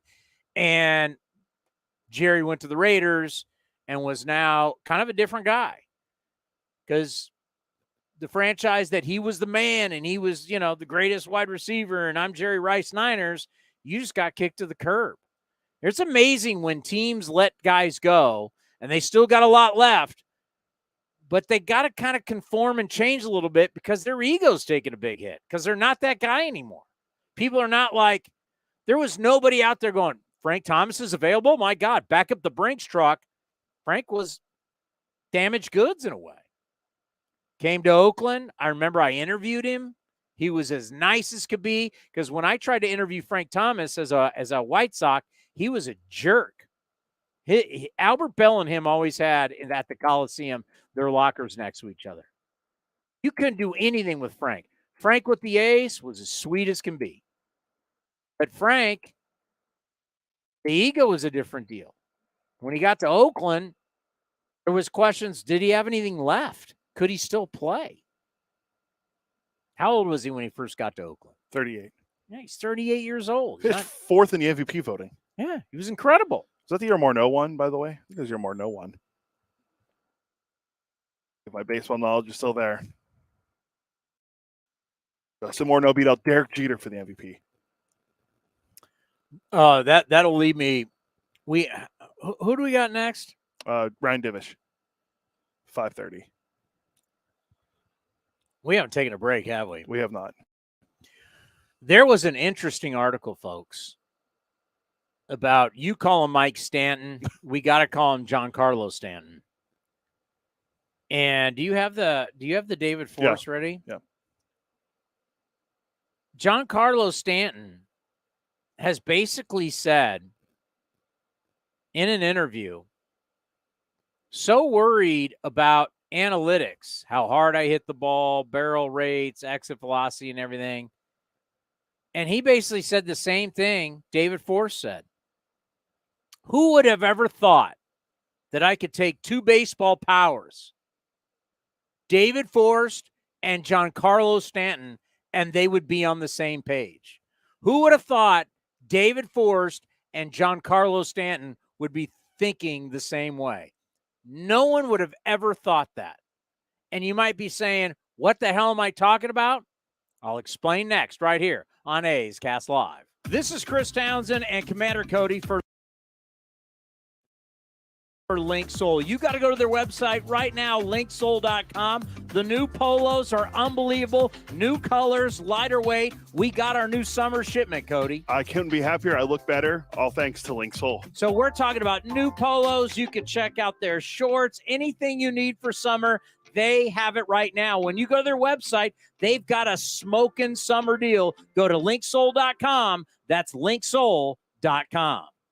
If you're looking for a new mattress, Nest Bedding has you covered. Sleep on the same mattress Hall of Famer Ricky Henderson sleeps on. Nest Bedding is the #1 brand of online mattresses and the Bay Area's favorite mattress store. Take home the Easy Breather pillow. The New York Times calls it their #1 pick. You can navigate their easy-to-use website, nestbedding.com. That's nestbedding.com. Green and Gold fans, use the coupon code Oakland and you get 10% off your entire order. Nest Bedding, love where you sleep. Chevron with Techron has unbeatable engine cleaning power, and it gives you unbeatable mileage for all kinds of unbeatable destinations, like time in the sun at the beach, or time in the sun riding roller coasters, or a day in the sun hiking mountains. Well, probably just one mountain would be enough for a day, but hiking a mountain is still an unbeatable choice for how to spend time. Download the Chevron app now to get unbeatable mileage at locations near you. This is Chris Townsend, and if you're looking for a great place to eat and watch games, go see my friends at the Chicken Pie Shop at Walnut Creek. The Chicken Pie Shop is one of the hottest restaurants in Walnut Creek. You're not going to find a better menu, and come try their world-famous chicken pie that has been served in Southern California for 86 years. Spacious indoor and outdoor dining, perfect for your next private party or corporate event. Don't forget free parking. For more information, go to chickenpieshopwc.com. That's chickenpieshopwc.com. It's Kids Cheer Free all summer long. Bring your kids ages 14 and younger to the ballpark on Sunday home games for free. After the game, race around the bases with Stomper on the same field that your favorite A's players do. Get your tickets now at athletics.com/kidsfree. Watch parties aren't what they used to be ever since we got Xfinity. Now that kids can easily stream all their favorite stuff, they just have to worry about what's on the charcuterie board. Are these just cut up hot dogs and spray cheese? The best way to stream your favorites is on the Xfinity 10G network. Now through September 6th, get Xfinity Gig Internet for $25 a month for 2 years with no annual contract when you add Xfinity Mobile. Switch today. Requires paperless billing and autopay with stored bank account. Restrictions apply. Taxes and fees extra. Xfinity Mobile requires Xfinity Internet. After promo, regular rates apply to internet service and Wi-Fi equipment. Actual speeds vary. Summertime is golf time in the Bay Area, and that means it's time to enjoy the beautiful vistas, 27 holes of championship golf, and all the amenities that Cinnabar Hills Golf Club has to offer. Cinnabar Hills gives you a variety on the course and in their amazing grill. They're ready to give you an incredible experience for any family, business, or social gathering. Nestled in the quiet hills of San Jose, summertime fun awaits you at Cinnabar Hills Golf Club. Learn more at cinnabarhills.com. That's cinnabarhills.com. Hey, Billy, this deck is great for getting everyone together. Thanks. We're really enjoying the outdoor space, especially on a day like today. What's the material? Humboldt Redwood from Ashby Lumber. They gave us a great deal, provided us with a quick quote, and we couldn't be happier. We even found a great contractor through their online contractor directory. Don't miss a day outdoors. Visit Ashby Lumber in Berkeley or Concord to see our stock of naturally strong, naturally beautiful Humboldt Redwood. Find out more at ashbylumber.com for all your building needs. Ashby Lumber. Innovation is at the core of Cal State East Bay, like at our Green Biome Institute, where faculty and students preserve genetic information from California's endangered plants, or how we open doors for local entrepreneurs at our Small Business Development Center. From educators to nurses to STEM professionals, Cal State East Bay has real impact throughout the region's neighborhoods, boardrooms, and the entire economy. Be part of the innovation. Connect with Cal State East Bay at csueastbay.edu/impact. When Northern California businesses need some pop in their lineup, they call the bank rooted in the East Bay, Mechanics Bank. Since 1905, Mechanics Bank has been helping Bay Area and Northern California businesses find success and perform at the top of their game. See how they can make a difference in your business today. Call or stop by your local branch or visit mechanicsbank.com. Mechanics Bank, the official East Bay bank of the Oakland A's. Member FDIC and equal housing lender.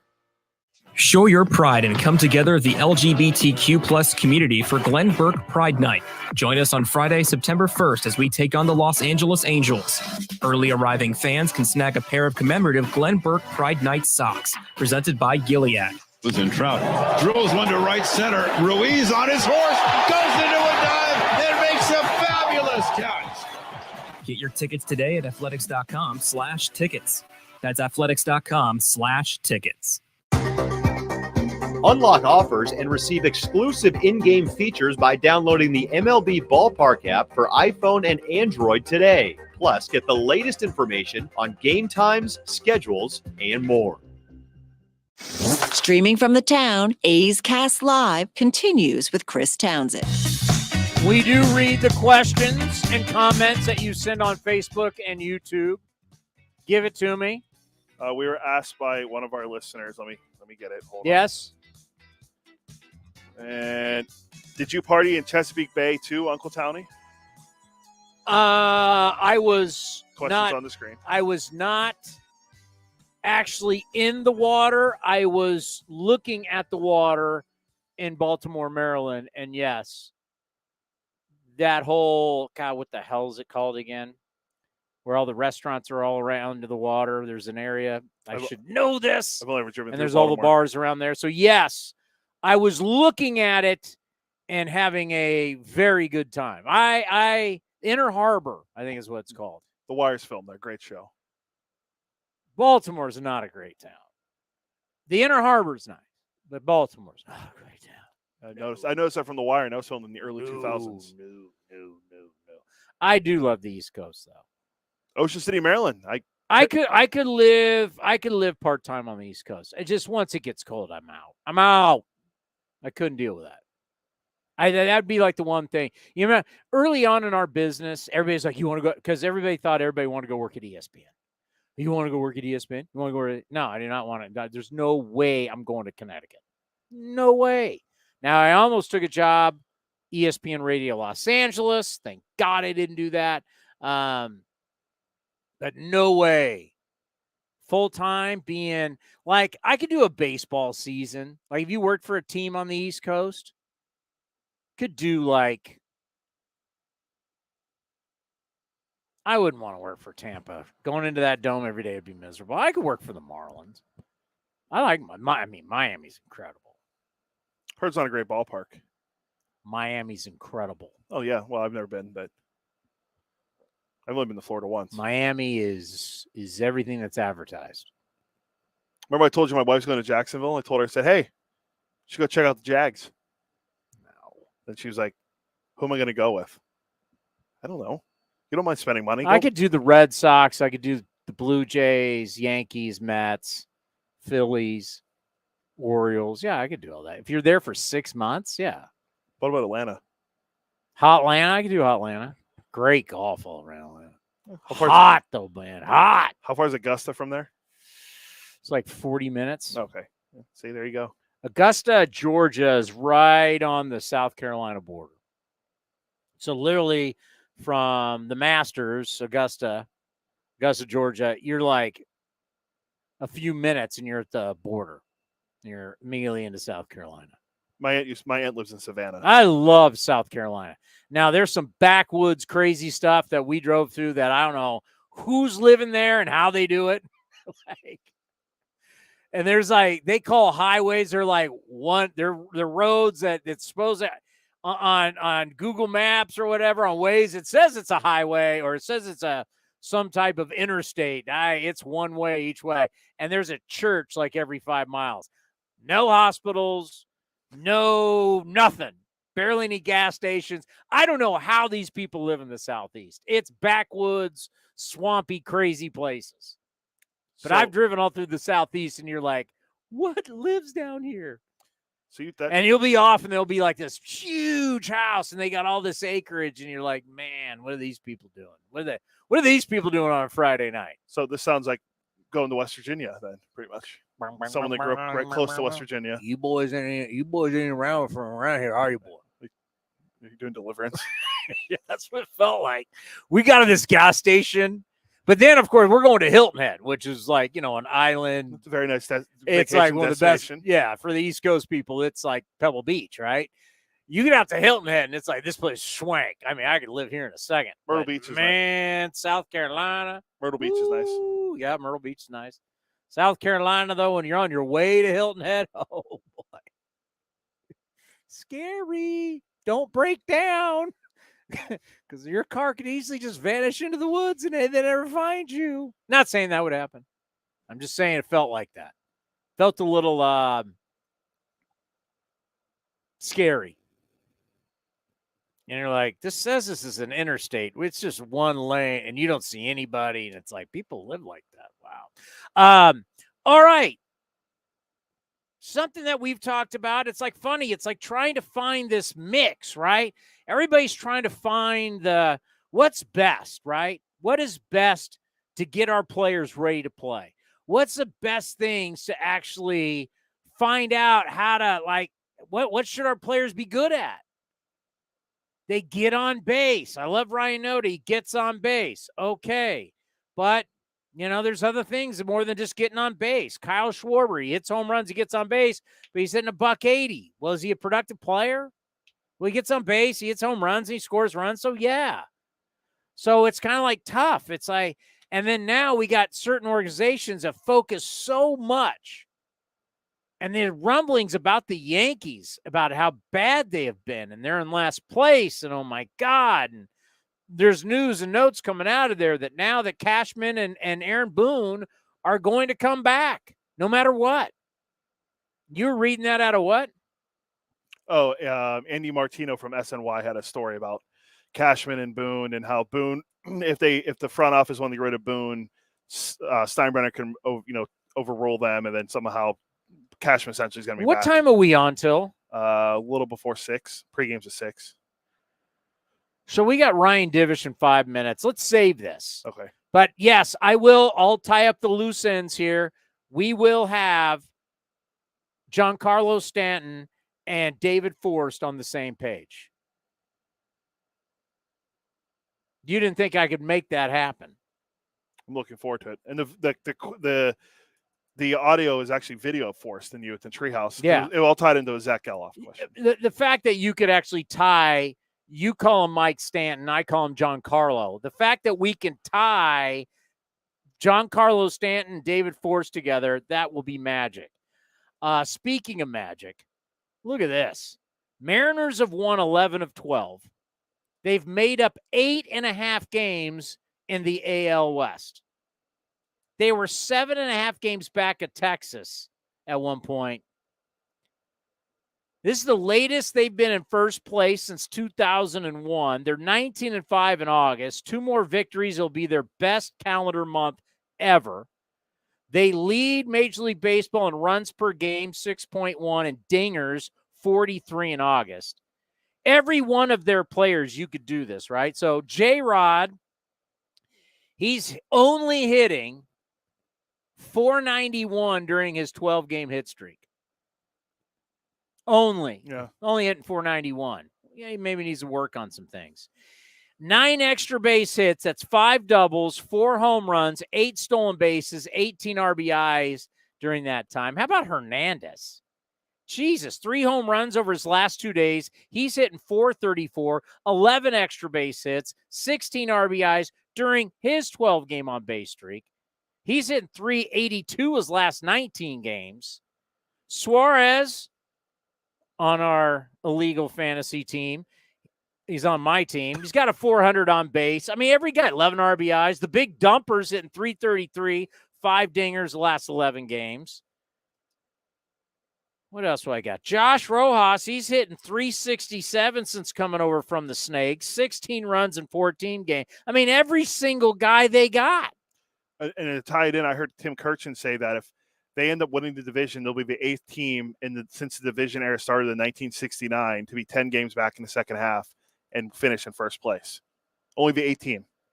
I'm assuming, how many games back were the A's in 12 from Texas? Oh, in 2012, at one point, we were like 13 and a half games back. I'm sure the A's were one of the 8 and or one of the 7 already. That's the whole thing about all these people that want to do first half awards and all that. Go back to 2012. A's were dead in the water, but all of a sudden, from June 2nd on, the A's had the best record in baseball. They hit the most home runs in baseball and reeled in the Texas Rangers from 13 and a half back to 3 with 4 games to play. You know how hard it is to sweep a team the last 4 games, and the A's did that. It was a magical ride. And the Mariners, same thing. And how about their last 10 games? 3 at Texas and then 7 at home, Houston and Texas, just the way it should be, finishing the season at home against division. That's not the case for Texas because who do they got? They got Anaheim. Well, now that Texas will finish all in division. Texas, Anaheim. They'll go Seattle, Anaheim, Seattle. Houston, by the way, their last 10 games, they got 1 with Baltimore, 3 with Kansas City, the 3 games with Seattle, and 3 at Arizona. That's not how you want to finish up. But then again, that's probably better for the Mariners, because the last thing you would want is, if you're a Mariner fan, the last thing you'd want is Houston finishing up with a bunch of games against us. Yeah. No offense to us. Yeah. But I don't think we're going to be the biggest formidable foe in the last 10 games of the season. Or 30. That will help. The fact that for the Mariners, that will help that Houston has to take on at least Arizona, whose Arizona is going to be fighting like hell for a playoff too in that last series. So Seattle can take care of their own business against Houston, and then hopefully you become a D-backs fan if you want to see the Mariners win it all or get in the playoffs. Because, hey, the bottom line is you're going to have Mariners, Astros, Rangers, Blue Jays. One of those teams is not making the postseason. Is Ryan ready? Yeah. Ryan, welcome back to A's Cast Live. A lot of things have changed since the last time we talked to you. Yeah, I cover the hottest team in baseball now. It's a little odd for me. No doubt. I mean, what's this run been like? I guess last year they won 14 straight games going into the All-Star break, so I guess it's about the same. I mean, you just don't see this. It reminds me that year, I think it was 18, when the A's chased down the Mariners from behind and passed them, and they played like 770 baseball towards the end of the season. And basically just kicked their ass. That's what it feels like. The Mariners have played out of their mind. And I mean, like, it's not like I thought they sucked. When we talked to them, they're a good team. They just hadn't played to any sort of level of expectation. They were underachieving big time. And now they've played to the level of their talent and probably above it. And it's just been one of those runs where it doesn't seem like anything they do goes against them. So we can look at stats and see what the changes are, but something had to flip. Something had to change. You got a group of human beings that they're kind of in a malaise. They weren't playing the way they thought they were going to play. And all of a sudden, bang, they're now probably playing above board. But what was it? What flipped with these guys? What changed? Yeah, I mean, they had them. So like because I'm writing a little bit about this. On June 28th, June 30th, they lost 15-4 to the Rays at home, and that was coming off of a series where they lost 2 or 3 to the Nats. So they were 38-42, 10 games out of the division, and they got booed at home. I mean, they got booed. There was 37,000 people here to see fireworks, and they got booed badly at home, and people were upset. And you never want to get booed like that. And they'd had a team meeting before, just kind of about their priorities. I wouldn't say that they were selfish at bats, but a lot of guys I think were caught up in their own numbers. And then they were pressing because I don't have the batting average I want, or I don't have the homers, or I'm not in line to be on the All-Star team like I thought in the All-Star games we playing in Seattle. Yeah. So they won that game, and they started playing a little bit better. And I think Scott Service and the staff have just been hammering them about, hey, just stop trying to hit a grand slam when there's nobody on base. Stop trying to hit a ball 500 feet when all we want you to do is just hit it hard. And slowly but surely, what happens with players is you have a little bit of success, you do it this way, and then, it starts to kind of build, and that's what happened. I mean, it happened for them last year. They lose 4 of 5 at home to the Angels, and they're 10 games below 500, and they got booed that day, and it was their rock bottom moment. And then they went like 22-3. I didn't think they had that in them this year, but they've managed to do that. I mean, I think I'm looking. So on that July 1st, they beat the Rays on July 1st, the next day, and they're 36-14 since then. I mean, that's the best record in baseball in the last 50 games is 36-14. And they've done it against a lot of good teams, the Rays, the Giants, the Astros. They beat a lot of good teams along the way. So I guess it's just kind of like they finally figured out what they needed to do to win a game, and they started to believe in it. Well, they better get ready for the next couple of days because the bullies come to town right now. They better be ready to rock because these A's just split a big set in Chicago and just recently took 2 out of 3 from Kansas City. So that's the thing is but the A's play hard. They don't. like my college baseball coach said to me, I had loft issues, lack of freaking talent. Yeah. I mean, the A's don't have the most talent in the world, but they play hard. And like Scott Service says, that scares you more. Like when we were in Chicago, those guys gave up. Like like they got down earlier. They saw that Luis Castillo had the good stuff, and it looked like the getaway game of the last game of spring training, where guys are swinging at the first pitch, just hoping to get out and get out of there. Teams like the A's and the Royals late in the season, you got guys playing for something. It matters to them. So it scares the Mariners. They don't know a ton about them. I mean, I'd rather watch a team that plays hard and gives a damn than a bunch of high-priced veterans that are just collecting a paycheck and trying to get the season over because their organization is a mess. We had that argument in the press box, like, which organization is more messed up right now, the Angels or the White Sox? Who would you rather be a fan of if you were a fan? Because they're both are just in disarray. I'd rather be Angels. At least they're trying. Yeah, I would agree. I mean, both owners are meddlesome in bad ways, and it's affected them. I don't think that I've known Pedro Grifol for a long time. I don't think he's the answer in Chicago, nor do I think Phil Nevin's the answer in the Angels. But the culture above them has to change before the product on the field is going to change. Speaking of that, Jerry DiPoto. It's interesting how Jerry DiPoto, I remember trades Graveman, now Seawald. It's just he'll make trades to change the mixture of the club. It's not like he's making trades with Seawald and he's just trying to bring in a bunch of A-ball guys. Just talk about the way Jerry DiPoto operates. He's a riverboat gambler. It's very interesting. Yeah, he's an opportunist.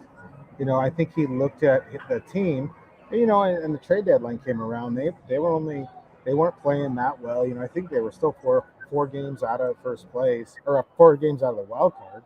So it's like, they were on a bit of a hot streak, but Seawald was a very tradable asset in the sense that he's going to get more expensive due to arbitration, and he's also at the peak of value. He's never going to have more value than he would right now.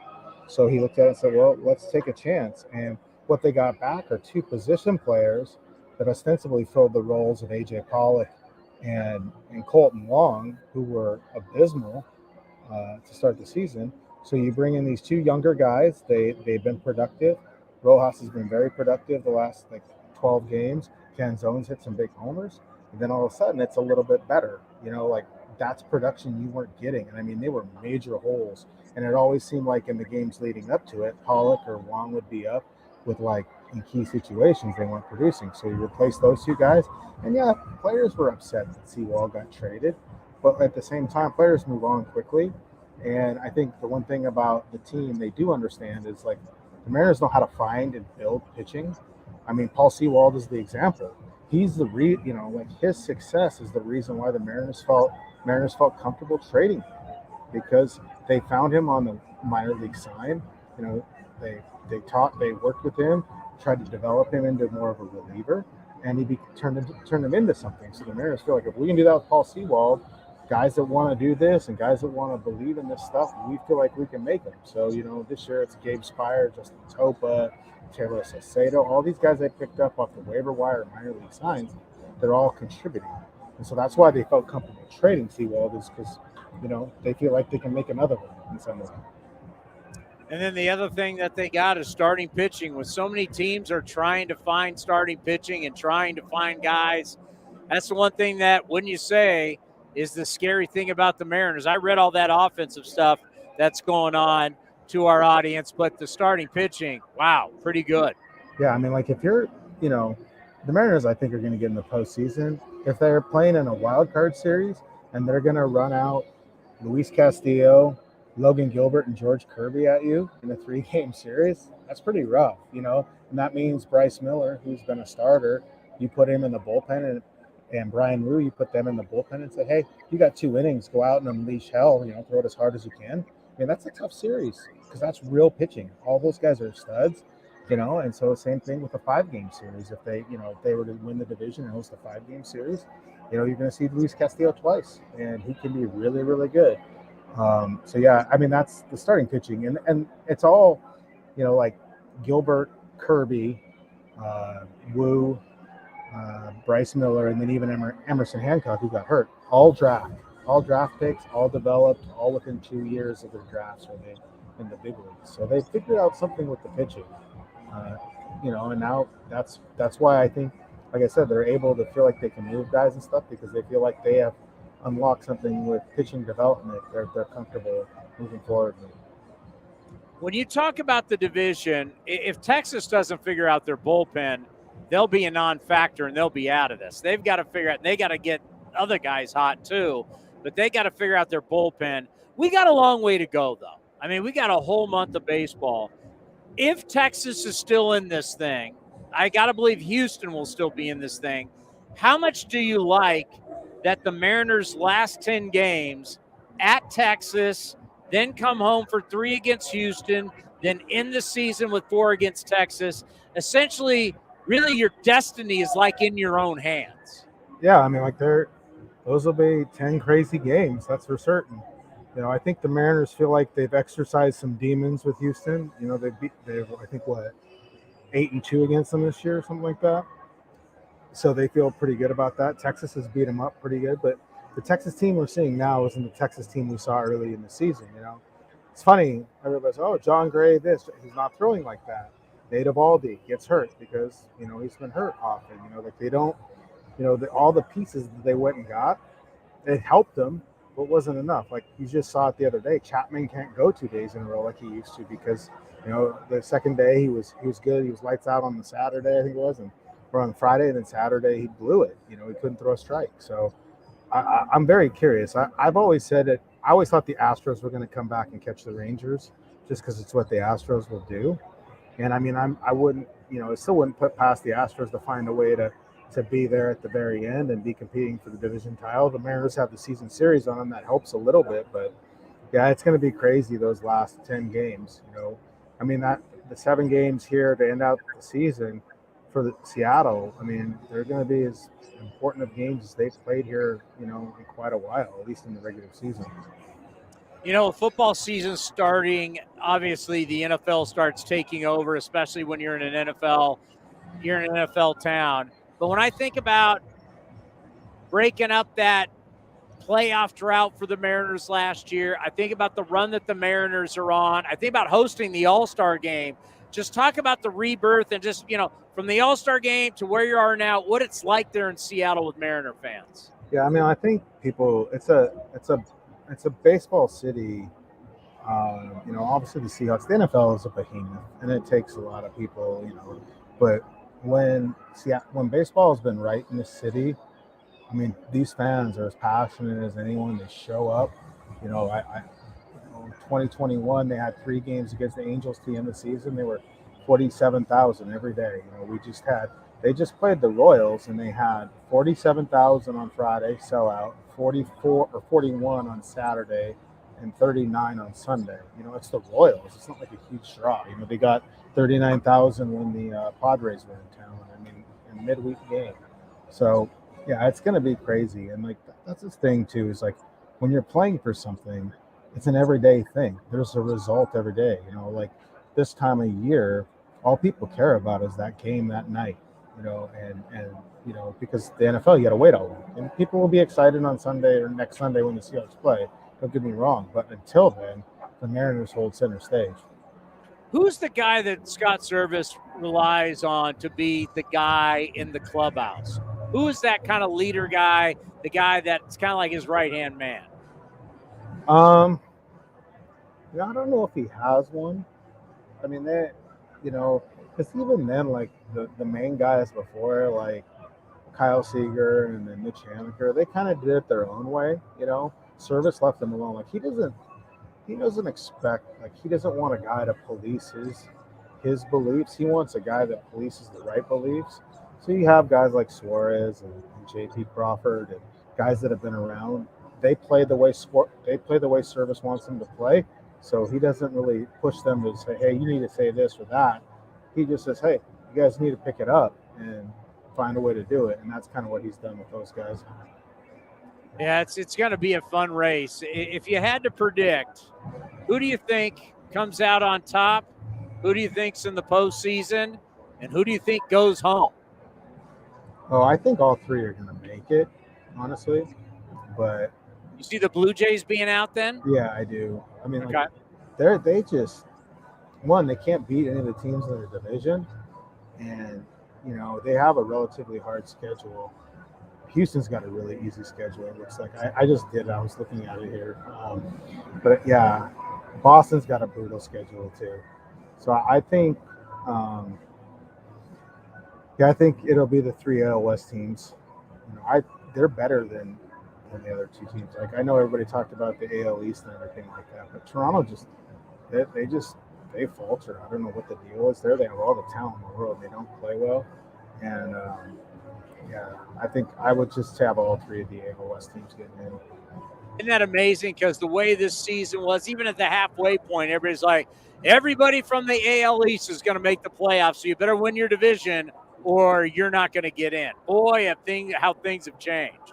Yeah, no, exactly. I mean, like, and that's the thing is like, the Rays. I mean, like, I think the Rays are okay. Their pitching really got beat up, but these other East teams, they're just not great. How's our Scottsdale bro doing? He's been banged up. Yeah, he'll be back here soon. He's supposed to report to Tacoma on Tuesday and start his rehab. So my guess is we'll see him, somewhere about September 5th or September 6th. So he'll be. He's spent a lot of time down in Scottsdale lately because the Arizona, they send all their guys that are hurt down to Arizona to do their rehab stuff. So he's been down there hanging out. Ever since you said that, he's become our favorite Mariner. We're always saying, hey, it's our Scottsdale bro. I guess the yellow Jeep and the frosted tips. Let's go. Oh yeah. Time to break. Yeah, I'm sure. Yeah, he's got some Drake pounding on the speakers, and got a little White Claw nearby. It's the best. All right, man. It's always great to have you on the program, and enjoy this. And let's talk later in the season as we get closer, because this is what it's all about. It's going to be a lot of fun in the AL West. Sounds like a plan. Take it easy. Take care. Ryan Divish, who joins us from the Seattle Times. Got a little Drake in there. Got to have your Drake. Wasn't Drake just in town? Yeah, he was at Chase and was he at SAP? I think he might have been at Chase. Well, clearly it's Drake's fault for Ohtani, because Drake was wearing the Seattle Ohtani All-Star jersey. Correct. And that's all right. How much time do I have? Like 8 minutes. Okay, so quickly. I'm just wondering, we are not against analytics, and I think even you have seen the error in your ways. Maybe you haven't. That analytics isn't everything. You just can't base everything off whatever number it is you want. Whatever it is, whatever measurement, stuff just say, because it's not. The old days, sabermetrics was math equations. Now we have so much that's about data that's coming from radar, which is essentially StatCast, TrackMan. It's tracking how the ball you're swinging. That's not Hawkeye. That's not OPS plus. That's not weighted runs created plus. Runs created weighted with a plus. A lot of people don't even know rated runs created plus is from runs created. Correct. Which is actually, I like that. It's a great stat because it's, hey, do you produce me runs or not? What are you doing to affect the game? But anyway, the stuff that you're getting from the high-speed cameras and Rapsodos and TrackMan and all that and StatCast, that's all measurement of radar, from radar. So, but all of that, in the end, it's about how you play. I asked this because this question that I asked our general manager came from the criticism of the Yankees and the way they're in the minor leagues. And a minor leaguer for the Yankees spoke out about saying, hey, listen, they don't care if you strike out. They don't care if you get out. As long as you hit the ball hard. Exit velocity, barrel rates, that's all that matters. They had their own way to judge people. And as peer, they don't care how you play defense. They don't care how you run the bases. They don't care how you play the game. They just were like, how hard do you hit the ball all the time? That's all they care about. And I asked about our philosophy, and I wanted to play you our general manager, David Forst, and this is what he had to say on A's Cast Live. exit velo, barrel rates, all that crap goes out the door when the guys get here. When they're here, it's results.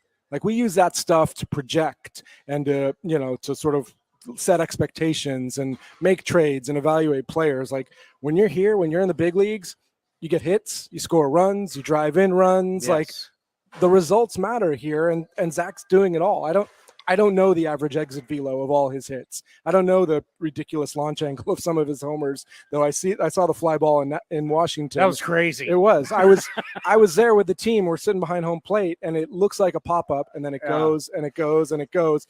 So we don't track a lot of that stuff in the big leagues because when you're here, results count. What do you say to that? All that crap you throw out, and it's about results. What do you say to that? Yeah, I'm in your face. I know. He's not wrong. Well, Giancarlo Stanton. Who did Stanton talk to? I texted you. It was I think I have it on It's one of their Yankee honk riders. It was a guy from the New York Post, I believe. Did I put it in here? It was Dan Martin of the New York Post. Who? I have no idea. But anyway, Dan Martin. So Giancarlo Stanton was very honest because he's having a tough year. And I have been one who have said, we're interested in a DH and they want to pick up the majority of the salary. That sounds like an Oakland A already, right? Doesn't that like reek of Big Hurt, Mike Piazza? Old man justice. Hey, he said call him anytime. Remember that? Yeah, he did. That was already a year ago. And you going to get him or not? But anyway, doesn't Giancarlo Stanton sound like a great Oakland Athletic? Older guy, can come in, be a mentor, UDH. Close to home. He's from LA. I know that totally goes against everything I've been saying with the young guys. Sometimes Omaha, we got to call it. You're going to tell me the Yankees are going to pick up basically the entire salary to take him? Oh, all right, real quick. Would you rather have him or Luke Voit? Sorry to your good friend Luke Voit. And Luke Voit is our third baseman. Who says Giancarlo can't play first? You don't want to play in I have outfield. Ryan Noda, because what does Noda do? He gets on base. Put him in left field. Ryan Noda has reached base in 15 of 29 plate appearances in 7 games since coming off the IL. 15 of 29. What does he do? He gets on base. His .386 on base percentage is 4th in the American League. When is the last time, and I'm asking this question without having any idea, when's the last time we had a guy with this high of an on-base percentage? I'd have to go and look through. Jason Giambi? Yeah, it's a good pull. But you're right about Wouldn't be your guy Chapman. Hey, bye, everybody, Chapman. Go to MLB.com, look up Matt Chapman, and go look at Matt Chapman. You sent me the numbers today. Go look month to month. Go to MLB.com, look up Matt Chapman, go to game logs, and you can see month to month.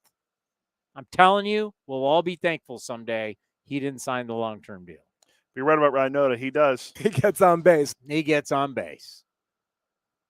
But Giancarlo Stanton, I actually give him, I don't know much about him, right? He was such a great player in Miami, was an MVP, signed that big deal. He's gone to New York. He has definitely hit. He's hit in postseason, but he's just never been able to be healthy. When you're not healthy, it's tough to be consistent. But he's hitting 202 with a 723 OPS this year. Yeah, but for his career with the Yankees, when he's been healthy, he's been put good up numbers. Yeah. And he always, well, as he mentioned, and they asked him about in the article, he always has good exit velocity and launch angle. So they've been looking. He's like, the data's there, but then he had to say, to hell with the data. Yeah, his quote was, I'm at the point of the year where none of that stuff matters. And what did David Force say? Throw that crap out. They were showing today, I can't remember what show I was watching on MLB Network, where they showed, because I didn't get to see the Giants and Braves game yesterday. But that game had a lot of runs that were scored off balls that really weren't hit that hard. Because it's a game. It's 162 games. What you do in each individual game matters. And Giancarlo Stanton has not been productive despite hitting the ball hard when he has hit the ball. First of all, he doesn't hit the ball enough. That's Correct. the problem. Correct. All right?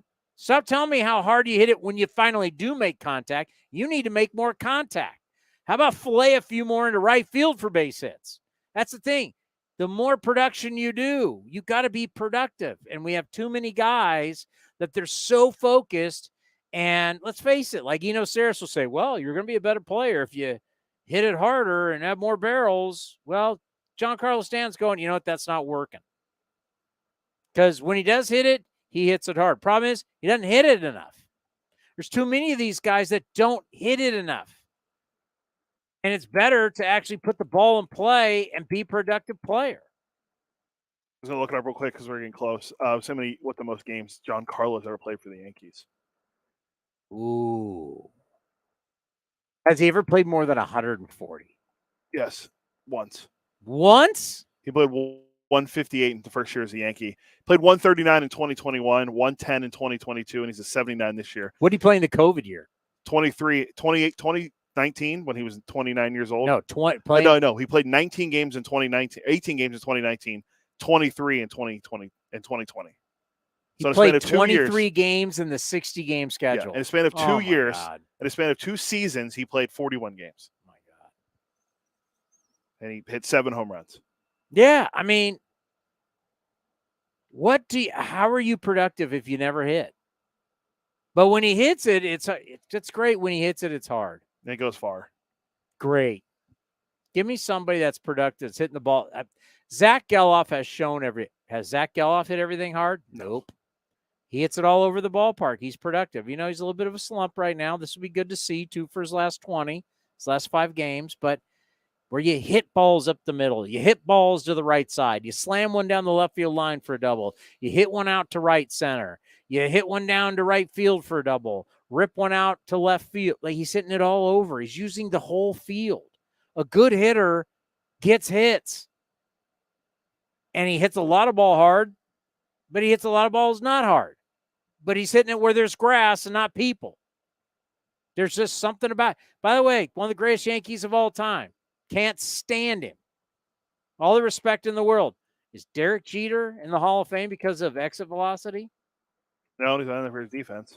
Did you want to see Derek Jeter up there in a crucial situation? He was a very clutch hitter, yes. But wait a minute. What was his barrel rate? Couldn't tell you. See, max exit velocity for Zach Geloff is it's blue, meaning it's not great. But it's all over the place. They don't have his launch angle and all that stuff. I mean, just think about that. Do you want a guy that's productive, or do you just want to look? Hey, he hits the ball really hard. Look, there's a spray chart for his hits this year. They're all over the place. Yeah. Zach Geloff hits the ball all over the place, and it's refreshing. Are you telling me we got to go? Yeah. All right. Say thank you to the guest. Thank you to Lance Brozdowski from Marquee Sports Network, and thank you to Ryan Divish from the Seattle Times. Tomorrow we're going to have the Pitching Ninja and Saris. Oh, my God. A lot of analytics there. It's a lot of nerds. I don't call them nerds. You call them nerds. Well, I'm allowed to. I'm a nerd, too. So, all right. Well, I love how these guys will refer to themselves. Like, we don't say anything, but they refer, kind of a nerd. Hey, at least they're honest. Oh, good show today. I think Lance is fantastic. He is. We'll have to use him. We'll definitely use him in the offseason. Playoffs? Yeah, too. Maybe the Cubs will be in it. Did I just go Jim Mora? You did. Playoffs? You're talking about playoffs? Oh, win a damn game. I could keep going. We only took 1 break today, or 2 breaks. I know. I'm trying to play something for we're out. I'm just telling you, I could keep. I got more stuff. By